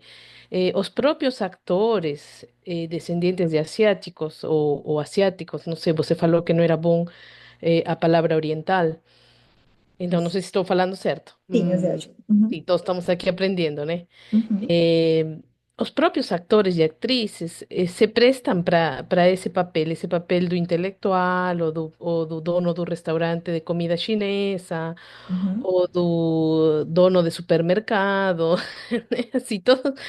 Então, acabam transmitindo e repetindo esses estereotipos o tempo todo, a mesma população, né? Uhum. Artistas que se sometem a isso. E isso chega com muita facilidade, assim que, tipo, não só os chineses, ou desculpem, os asiáticos, os próprios mexicanos também, né? Contratam um mexicano para que venda cachorro quente na rua e o mexicano actúa vendendo cachorro quente na rua. Então, o mexicano é isso e acaba não sendo um médico, sei lá. Uhum. Então, eu sinto que acontece muito isso nos Estados Unidos. Eu queria saber se tem um movimento importante e também através, talvez, de atores, atrizes, pessoas famosas. Uhum. Era isso. Sim, obrigada pela pergunta. A gente vai falar amanhã sobre representatividade amarela e eu vou destrinchar um pouquinho mais isso, como que essas coisas acontecem. Eu tenho um vídeo, é um pouco antigo sobre isso, né? Aconteceu um caso de Yellowface, é, numa peça de teatro de atores globais, né, da TV Globo, e a gente detectou que aquilo era um Yellowface, que eu vou explicar amanhã direitinho, mas Yellowface basicamente são pessoas brancas se vestindo de pessoas amarelas nas produções. E aí ele negou que aquilo era um Yellowface. E aí eu fiz um vídeo explicando. E aí nesse vídeo eu falo um pouco sobre isso, vou falar sobre isso amanhã também. Mas a grande questão é que aqui também, né, as pessoas negras, elas fizeram, ainda tem um pouco mais, uma parcela pequena, muitos filmes e novelas em que elas eram escravizadas, né, em que elas eram empregadas domésticas. Eu acho que isso é comum porque nós não temos espaço na mídia. Então, os atores, eles precisam trabalhar, eles precisam sobreviver. É o trabalho, né, das pessoas, atores, atrizes e tal. E aí acaba aceitando fazer esses papéis, mesmo por questão de sobrevivência, né? Até hoje vai ter pessoas amarelas fazendo esses tipos de papéis, acho que em Hollywood menos, porque existem sim movimentos, né? Existem produções que se juntam e estão fazendo suas próprias produções. Mas eu acho que é uma questão de sobrevivência mesmo aceitar esse tipo de papéis, né? Lá nos Estados Unidos, filipinos sofrem muito, né? Tem bastante filipinos nos Estados Unidos. E aí é isso também, né? Eles estão tentando fazer suas próprias produções, enfim. Eu acho que existem esses movimentos, né, da classe artística mesmo. Porque o que acontece é que as grandes produções, elas estão na mão das pessoas brancas, né? E aí quem escreve são elas. E aí a questão do Yellowface é muito forte, porque se uma pessoa amarela não aceita fazer esse papel e o branco roteirista e diretor ele quer fazer essa produção acontecer, ele vai pegar pessoas brancas e vai caracterizar de pessoas mexicanas, vai caracterizar de pessoas negras, vai caracterizar de pessoas amarelas. Então, para mim, a grande questão é uma luta por mudar a equipe de produção. Quem está produzindo, quem está escrevendo nossas histórias, quem está dirigindo, né, enfim, essas obras. Não sei se eu respondi sua pergunta, mas, lembrei também, nesse vídeo que eu fiz, eu descobri que tem um movimento que era Show Us Your Room. Então, nos mostre a sua sala. Era uma hashtag que foi levantada nos Estados Unidos para que as produções mostrem os bastidores, né? Se a direção, a equipe de maquiagem, a equipe de fotografia, a equipe de figurino são só pessoas brancas, ou se não, se eu estou falando de uma produção asiática, existe uma equipe asiática? Porque eu posso ter um elenco inteiro amarelo, mas se a pessoa que escreveu a história é branca, se a pessoa que fez o figurino é branca, se a pessoa que faz a maquiagem é branca, se a pessoa que dirige é branca, vai ter estereótipo. Vai ter estereótipo, né? Porque o ator, a atriz só vai reproduzir ali, né? Então, mostra a sua sala, né? Uma hashtag que foi levantada ali durante a pandemia, assim, também, para acabar com esses estereótipos, assim. Não sei se eu respondi essa pergunta. Mas, alguém tem mais alguma dúvida? Tá tudo bem? Podemos continuar, então, né? Aqui. Aqui é uma coisa muito, muito curiosa, né? Que é isso. Quando acontece o mito da minoria modelo, e a gente vai tentar combater isso, é difícil a gente convencer as pessoas, porque existe um apagamento histórico da história do nosso país, né? A escravidão dos povos amarelos, principalmente da diáspora chinesa, como eu falei para vocês ontem, que são os coolies. Inclusive, se vocês quiserem conhecer melhor sobre a história do coolies, eu recomendo vocês fazerem um curso de um pesquisador autônomo também, que chama Poro Yuak, né? Ele é do @amarelitude. ele tem uma pesquisa muito maior sobre os cules, né? Eu só aponto que existem aqui e tudo, mas a pesquisa dele, um dos focos de pesquisa dele são os cules, então eu recomendo também um curso dele. Amarelitude, ele cunhou esse termo amarelitude, que também é muito importante, e ele traz esse estudo sobre os cules, que, que foram escravizados, né? Os chineses que foram escravizados aqui no Brasil, e também as pessoas que não foram escravizadas e tiveram que exercer o trabalho de mão de obra barata. Esses apagamentos históricos aconteceram, né? Se a gente pensar, né, que um processo de escravidão foi excluído dos livros da história do Brasil, a gente ficar reivindicando aqui que a gente está. Porque parece isso, né? Resumindo, as pessoas resumindo, vocês estão reclamando que a gente está chamando vocês de inteligente. Como que a gente reivindica isso, né? É, a forma como, historicamente, né, as pessoas amarelas foram tratadas é totalmente apagada. Se a gente não tem esses livros, que eles não circulam nas escolas, eles não circulam nas universidades, esses livros, né? Esses racismos escancarados aqui na pesquisa da Márcia Takeuchi, do Rogério Dezen, não é uma coisa que a gente aprende nas escolas, né? E aí, nossa, tem coisas horríveis aqui. Tem coisas que, por exemplo, deixa eu lembrar aqui, que era, olha isso aqui. Ah,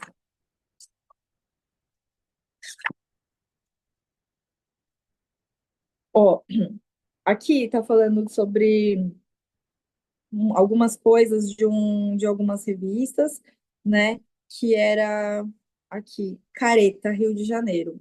Então, era o que tinha nessa revista Careta, que era do Rio de Janeiro. Aí tá falando assim: a presença do símil era natural, como parte integrante da fauna silvestre da Amazônia. A correlação do animal com o japonês, metaforizado pelos setores racistas e xenófobos como macaco amarelo. Então, eles ilustravam as pessoas japonesas como macaco amarelo, por sua propalada incapacidade de produzir qualquer inovação técnica, exclusivamente dos brancos, mas somente macaquear, imitar as conquistas do Ocidente. O que a Márcia está falando aqui é que essas revistas, elas chamavam os japoneses de macaco amarelo, porque eles macaqueavam as conquistas do Ocidente. Tudo que eles faziam era cópia do Ocidente. Se a gente for pensar que até hoje num contexto futebol, que é um contexto muito popular, Vini Júnior é chamado de macaco. As pessoas chamam isso de mimimi.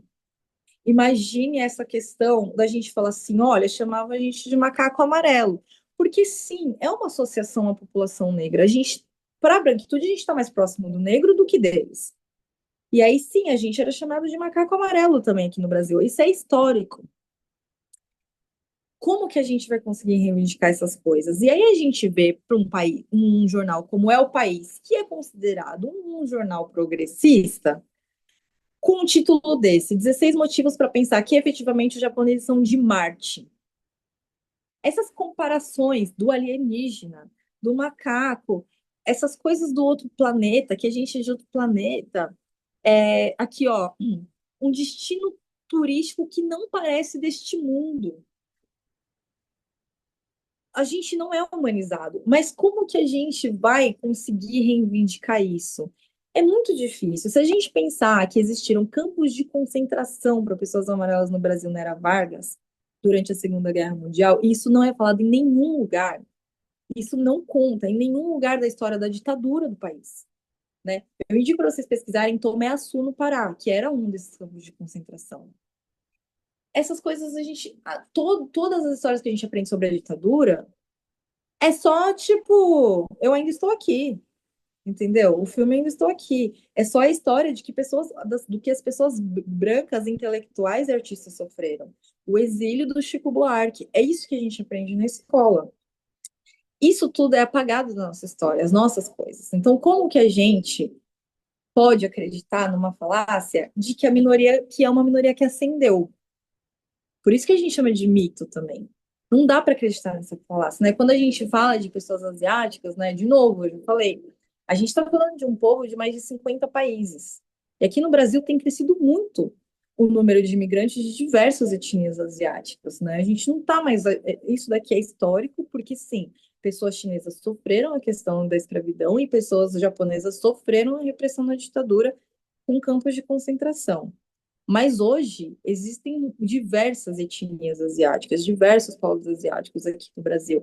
E aí a gente não tem dados a quantidade exata de pessoas amarelas pelo censo demográfico, como a gente discutiu ontem. Então, a gente tem apagamentos históricos e estatísticos. A gente não pode continuar acreditando que todo asiático é rico, porque a gente ouve isso, né? Isso invisibiliza a precariedade que existe, uma quantidade enorme de feirantes, pequenos comerciantes, pessoas que trabalham em subempregos, como vendedores e garçons, em trabalhos completamente escassos, pessoas asiáticas vivendo em regiões periféricas do país, pessoas asiáticas em situação de rua. É enorme a quantidade de decasseg. Alguém falou sobre a decasseg aqui também, né? Então, assim, para quem não sabe, decasseg são brasileiros amarelos que vão para o Japão em busca de uma vida melhor, porque aqui não são pessoas privilegiadas, então vão em busca de ter dinheiro, de sobreviver. E aí, quando chega lá, vai trabalhar em fábricas, em situações completamente precárias.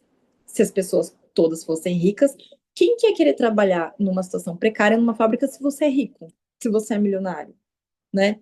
E aí, eu tenho isso aqui que foi no começo desse ano. 163 chineses na Bahia são resgatados da escravidão em obras da BID. A gente está falando de uma empresa chinesa? Estamos. Tem pessoa chinesa que vai ser rica? Tem. Mas a gente está falando de 163 chineses em escravidão. Pessoas que vivem no Brasil. Então, tem pessoas amarelas ainda vivendo em estado de escravidão aqui no nosso país. Pessoas chinesas. Então, se a gente for pensar que essas pesquisas, o que essas pesquisas traz? Por que que eu estou falando essa questão de que todas as pessoas asiáticas são ricas? Porque existe esse imaginário. Então, esse exemplo aqui, entre 2022 e 2024, na região entre bairro Sacomã e Ipiranga, ali na linha verde ali, onde existe uma consideração, existe uma concentração de muitas pessoas amarelas ali, teve uma gangue que mapeou casas de pessoas amarelas idosas que moravam sozinhas e passou a matar essas pessoas. Porque se tem uma crença, um mito de que pessoas amarelas idosas guardam quantidades enormes de dinheiro debaixo do colchão. Então eles resolveram assaltar essas pessoas, torturar essas pessoas até dizer onde estava esse dinheiro que não existia e matar porque não encontraram. E aí eles constavam que não eram pessoas ricas, não tinham fortuna debaixo do colchão. E eles levavam coisas assim, como algumas joias, ó. Teve um que levou boneca japonesa de coleção. E não tinha fortuna de grande dinheiro. E, gente, isso aconteceu real. Real. Tipo, as pessoas. Esse mito de que pessoas amarelas são ricas fez com que pessoas amarelas morressem aqui em São Paulo. Então, a gente sofre diversas agressões, milhares de microagressões que não são contadas, que não são faladas, por conta do mito da minoria modelo. Antes de eu entrar nesse tópico de microagressão, que falta 20 minutos, alguém quer fazer alguma pergunta? Quer falar alguma coisa? Tá de boa? As microagressões nada mais é assim do que pequenos insultos, né? E tem sido bastante discutido, né? Nos últimos anos, né? E aí esses insultos, essas humilhações, elas são muito pequenas. Então são piadinhas, são humilhações, comentários maldosos, né? Vai falar sobre a raça, sobre o seu nome, sobre a cor, a etnia, enfim. E aí são bem fantasiados em é uma brincadeira. Eu só estou brincando. E o racismo recreativo, que é um termo cunhado por Adilson Moreira, eu acho que hoje é o racismo que a gente mais sofre diariamente, assim, né? Em termos cotidianos mesmo, né? A gente não vê notícias todos os dias de agressão física, né? Como esse caso do Sacomã, né? Mas existe, todos os dias existe piadas, todos os dias existem insultos e humilhações, né? Mas não é só uma coisa que adoece, né? Então, aqui nesse livro, então, você quer conversar sobre raça, Legião Molu, ela vai falar que microagressão é um lembrete diário de que você é menor e que isso causa um dano psicológico real. E que tem estudos que revelam que pessoas não brancas podem desenvolver diversas doenças por não saberem quando vem uma microagressão, de onde vem e por que vem. E às vezes vem dos lugares mais seguros, das pessoas que mais amamos, ou num ambiente que já está hostil, ou seja, pode vir de qualquer lugar a qualquer momento. Isso pode levar a uma supervigilância que transforma em distúrbios e ansiedades e depressões reais. Então ela vai falar assim, e aqui eu parafraseei, tá? Porque eu trouxe no contexto Brasil, mas ela fala dos Estados Unidos, né? O mito da minoria modelo não é um mito projetado para beneficiar os asiáticos. Foi um projeto para beneficiar a supremacia branca através da exploração do trabalho asiático, da negligência de asiáticos pobres e marginalizados, da exotificação da cultura asiática, da exclusão de asiáticos no sistema de poder e da exploração sexual de mulheres, da comparação de status de minoria modelo de asiáticos contra outras minorias raciais, a fim de deslegitimar as reivindicações de opressões e lutas de negros, e parafraseando aqui, indígenas. Então, se você quer combater o racismo no Brasil, precisa combater o mito da minoria modelo. E aí, o que que acontece? A própria Geomolu, ela vai revelar que as pessoas não brancas, elas desenvolvem doenças por conta dessas microagressões. E o mito da minoria modelo é uma dessas microagressões, né? Para além dos insultos, das piadas, o mito da minoria modelo, ele vai ser um tipo de microagressão que as pessoas amarelas sofrem. Então, essa pressão de, ai, você é muito inteligente, você não pode ser medíocre, se você isso tudo também faz parte, que parece pequeno, e vai indo. E aí, essa comparação é o seguinte, esses elogios e esses insultos, que são as coisas que as pessoas amarelas mais sofrem, elas são bem pequenininhas. Então, assim, ela vai dar um exemplo dessa microagressão desse jeito, a Geomolu. Você tá ali todo dia recebendo uma picadinha aqui no seu braço. Tipo assim, todo dia um bichinho vai lá e pica seu braço. Mas ele vai picar todo dia no mesmo lugar. Todo dia no mesmo lugar. Daqui 30 dias, daqui um mês, você vai estar com um arrombo muito gigante. Porque você recebeu picadinha todos os dias. Isso daqui não é uma mordida de leão, mas é uma picada diária. Então, ela vai explicar muito minuciosamente, né, com vários exemplos, né, nesse livro de microagressões, principalmente pessoas asiáticas, principalmente não, né, também que pessoas asiáticas sofrem. E aí, ela vai dando exemplos nesse livro de como você pode lidar com isso, mesmo se você for a causadora dessa microagressão, para você parar de fazer. Então, por isso que eu indico esse livro. Mas esse ponto é o seguinte, essas picadinhas, elas são muito invalidadas. E quando acontece um arrombo muito grande, parece que é uma frescura sua, né? Diferente de você tomar uma mordida de um leão. Por isso que se chama micro. Então, essas microagressões se você é uma minoria modelo, e como que a gente vai reivindicar as microagressões? Para mim, esse é o ponto da nossa reflexão. Se a gente sofre microagressões, não tem como a gente reivindicar nada, porque não é uma mordida de leão, né? E aí, essas microagressões, ela tá dentro do guarda-chuva do racismo, né? Mas se você for pensar, mesmo as pessoas negras, elas não têm voz sobre essas microagressões, né? E aí eu vou dar um exemplo prático dessa coisa entre pessoas negras, do que é essa picadinha e o que vira um arrombo, né? Então tá, todo dia você tá lá. Fulano não consegue chegar no horário nunca. Pessoas negras estão sempre atrasadas. Pessoas negras, elas vão. Elas são muito preguiçosas. É pequenininho, parece que é pequenininho, né? Tipo, é um comentário pequeno. Só que isso vai desencadear em que pessoas negras não conseguem emprego. E isso vira o arrombo. Então, não sei se deu para entender mais ou menos esse exemplo. Um outro exemplo é tipo, seguranças sempre seguem pessoas negras no supermercado, porque pessoas negras são propícias a roubar, segundo a branquitude. Ai, nossa, só estou fazendo meu trabalho, só estou seguindo. Só que isso vai impactar no quê? Na nossa população carcerária. Então, essas micros, assim. E aí, na questão asiática, vai acontecer muito isso que eu falei da questão da depressão, né? Da questão da autoestima. Então, nossa, pinto pequeno. É só uma piada. Isso vai impactar. E as crianças ouvem isso, gente. As crianças ouvem isso. Tipo, isso é muito pedófilo. As pessoas falando sobre a genitália de uma criança. Tipo, o japonês, o pinto pequeno.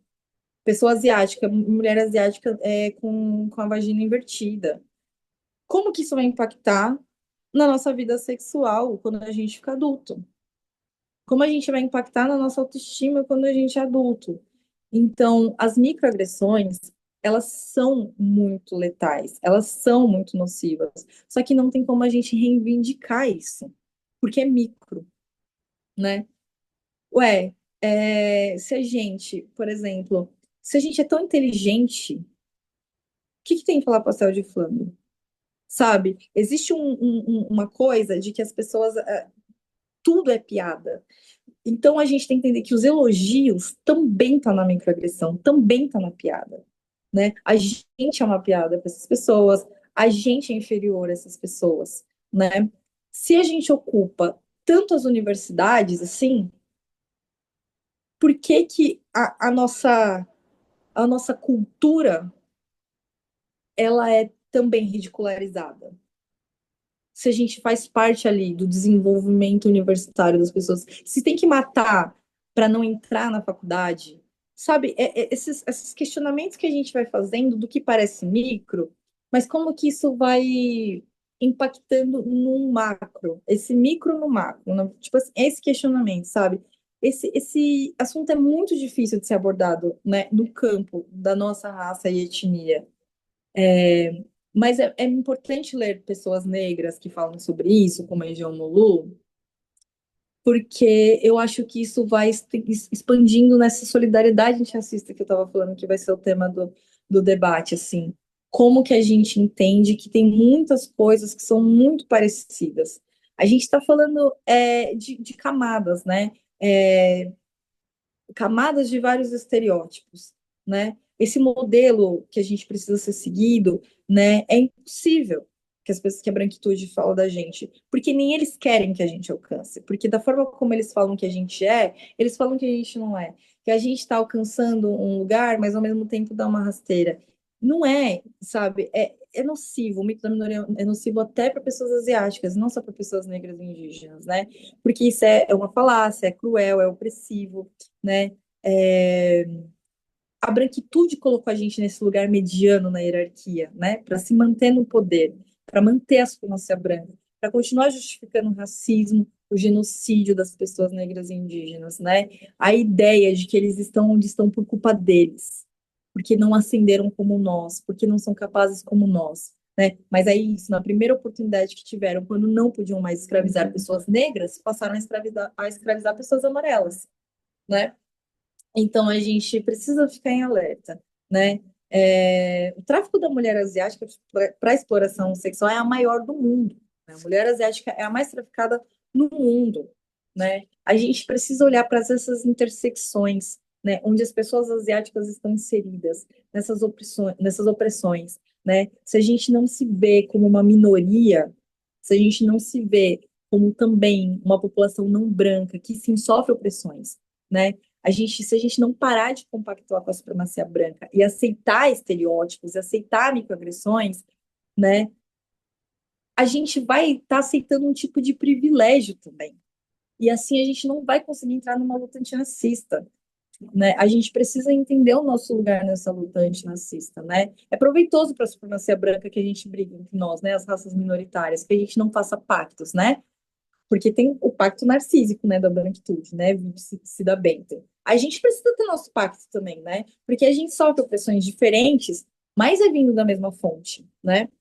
Isso vai resultar em pontos em comuns, né, da gente com pessoas negras. Não é a mesma coisa em quesito genocídio, não é a mesma coisa em quesito etnocídio, não é. Mas a gente tem alguns pontos em comuns, que é essa microagressão, que a Geomolo traz, a falta de representatividade na mídia, na política, mulheres não brancas não ocupando espaço de poder, né? A gente não é representado por um feminismo que hoje a gente chama de feminismo branco, as apropriações culturais, os preconceitos religiosos, os apagamentos históricos, enfim. Eu posso citar N situações de que é de suma importância a gente entender que não é branco, né? Então, hoje eu acho que esse questionamento que eu trago, né, de entendendo essas microagressões, o nosso lugar na luta antirracista, é, e é isso. Acho que foi. Alguém tem alguma dúvida, alguma questão?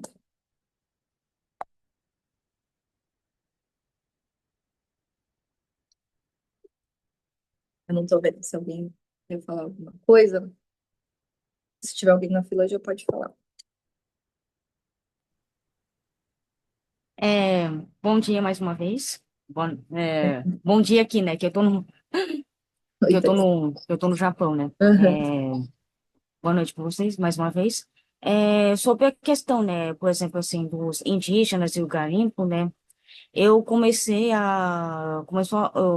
assim a dar um outro clique na minha cabeça, que é, por exemplo, assim, é como é que é a relação, principalmente dos brasileiros, com o agronegócio,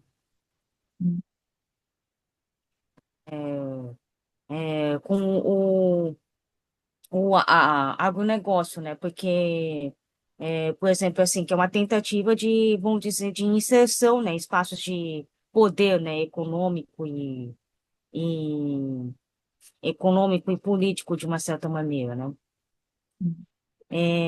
Porque lá no meu estado, Mato Grosso, né, por exemplo, assim, que é o considerado celeiro do Brasil, entre muitas aspas, grande parte das lideranças da comunidade brasileira vem do agronegócio. E sobre essa questão do, vamos dizer também da discussão, né, da discussão da esfera política, né, por exemplo, assim, é, existe, por exemplo, infelizmente, existe assim muitos nipo-brasileiros também inseridos nessa, ainda seguindo nessa esfera, existem muito nipo-descendentes que se identificam com os projetos políticos do bolsonarismo, né? É, todo mundo sabe que alguém já ouviu falar da companhia Jacto, que é uma companhia potência que é como potência de implementos agrícolas, de suplementos de produção agrícolas, né, de tanques, não sei, tanques de combustível, não sei o quê. A Jacto foi uma das principais financiadoras, mobilizadoras para as passeatas, para os acampamentos, para as motocicletas que ocorriam durante o governo Bolsonaro, provavelmente também nos motins que levaram 8 de janeiro. Enfim. E também é que, por exemplo, assim, e por esse viés, por exemplo, assim, eles deixam meio de lado que, por exemplo, assim, quem foi o principal articulador dessa perpetuação da memória, principalmente dos campos de concentração, não sei o quê, é a Comissão da Verdade do governo Dilma, quer dizer, na verdade, uma, uma perna da Comissão da Verdade, né, que é uma comissão, inclusive, uma comissão do governo paulista, uma iniciativa do governo da sociedade ou da sociedade paulista, que, inclusive, essa subcomissão leva o nome de Rubens Paiva, em São Paulo, e também aqui, por exemplo, assim, eles celebraram muito a conquista do passado, do perdão emitido institucionalizado pela Comissão de Anistia junto ao ano passado, só que assim, no Lula 3. Sendo que, por exemplo, e aqui no Japão, por exemplo, assim, na eleição de 22, Bolsonaro teve uma das percentuais, se não o percentual mais expressivo de votação, de eleição, dos brasileiros no exterior. Então tem que ter tudo isso para levar em consideração também, né? Por exemplo, aonde está a nossa carga de responsabilidade, aonde em que, tipo assim, tipo, até quando a branquitude instrumentaliza a nossa identidade, até onde não é mais útil, entendeu? Por exemplo, assim, e outra coisa também, agora com a questão migratória nos Estados Unidos, por exemplo, assim, onde o Trump e a administração dele passa um pano para a imigração, para justamente favorecer marrons, indianos e paquistaneses principalmente, na área de tecnologia, para as big techs. Porque para latino marginalizado, para outras comunidades amarelas e marrons também, né? Rodo em geral. Rodo em geral, faca na caveira, né? Inclusive com as últimas operacionalizações do ICE. Mas, assim, para indiano que quer vir aqui, tem até, se falou, quando o Musk ainda estava operando dentro do governo Trump, Se falou até em um programa específico para atrair, principalmente pessoal do subcontinente indiano, sudeste asiático, para ser, tipo assim, mantenedor do sistema de salário barato salário barato com as Big Techs, de exploração também. Então, tem que ter, são essas todas as tomadas, assim, em consideração. Eu acho que eu me estendi perdão por ter me estendido e fica aí os pontos para a gente conseguir seguir discutindo. Não, foi ótimo. Informações que eu também não tinha, assim. Eu não entendo muito de agroecologia, assim. É uma coisa que eu tô tentando entender aos pouquinhos, assim, também. Não, trouxe pontos ótimos. Muito obrigada pela sua contribuição. Alguém mais quer falar alguma coisa? Tá de boas? Então, nos vemos amanhã de novo. Espero vocês. Espero que tenha ajudado a alguma coisa aí a aula de hoje. Muito obrigada, gente. Só para fechar aqui, que na Hum, verdade esse pedido de perdão tipo foi formalizado ano passado no DO3, né, porque na uhum, verdade assim o Maio Okuhara tinha formalizado isso no na, eh, na no Ministério, na gestão da Damares Alves também, e ficou lá uhum, quieto lá, não sei o que, no limpo e tal, e só realmente foi formalizada no Lula 3, uhum. só para fechar as pontas aqui da questão. Muito obrigada. Valeu, gente. Obrigada, Tati, pelo curso. Obrigada a todo mundo. E a gente Obrigada. se encontra amanhã, mesmo Tá bom, horário, boa noite. Uhum, para a nossa última aula. uhum, obrigada. Obrigada, abraço.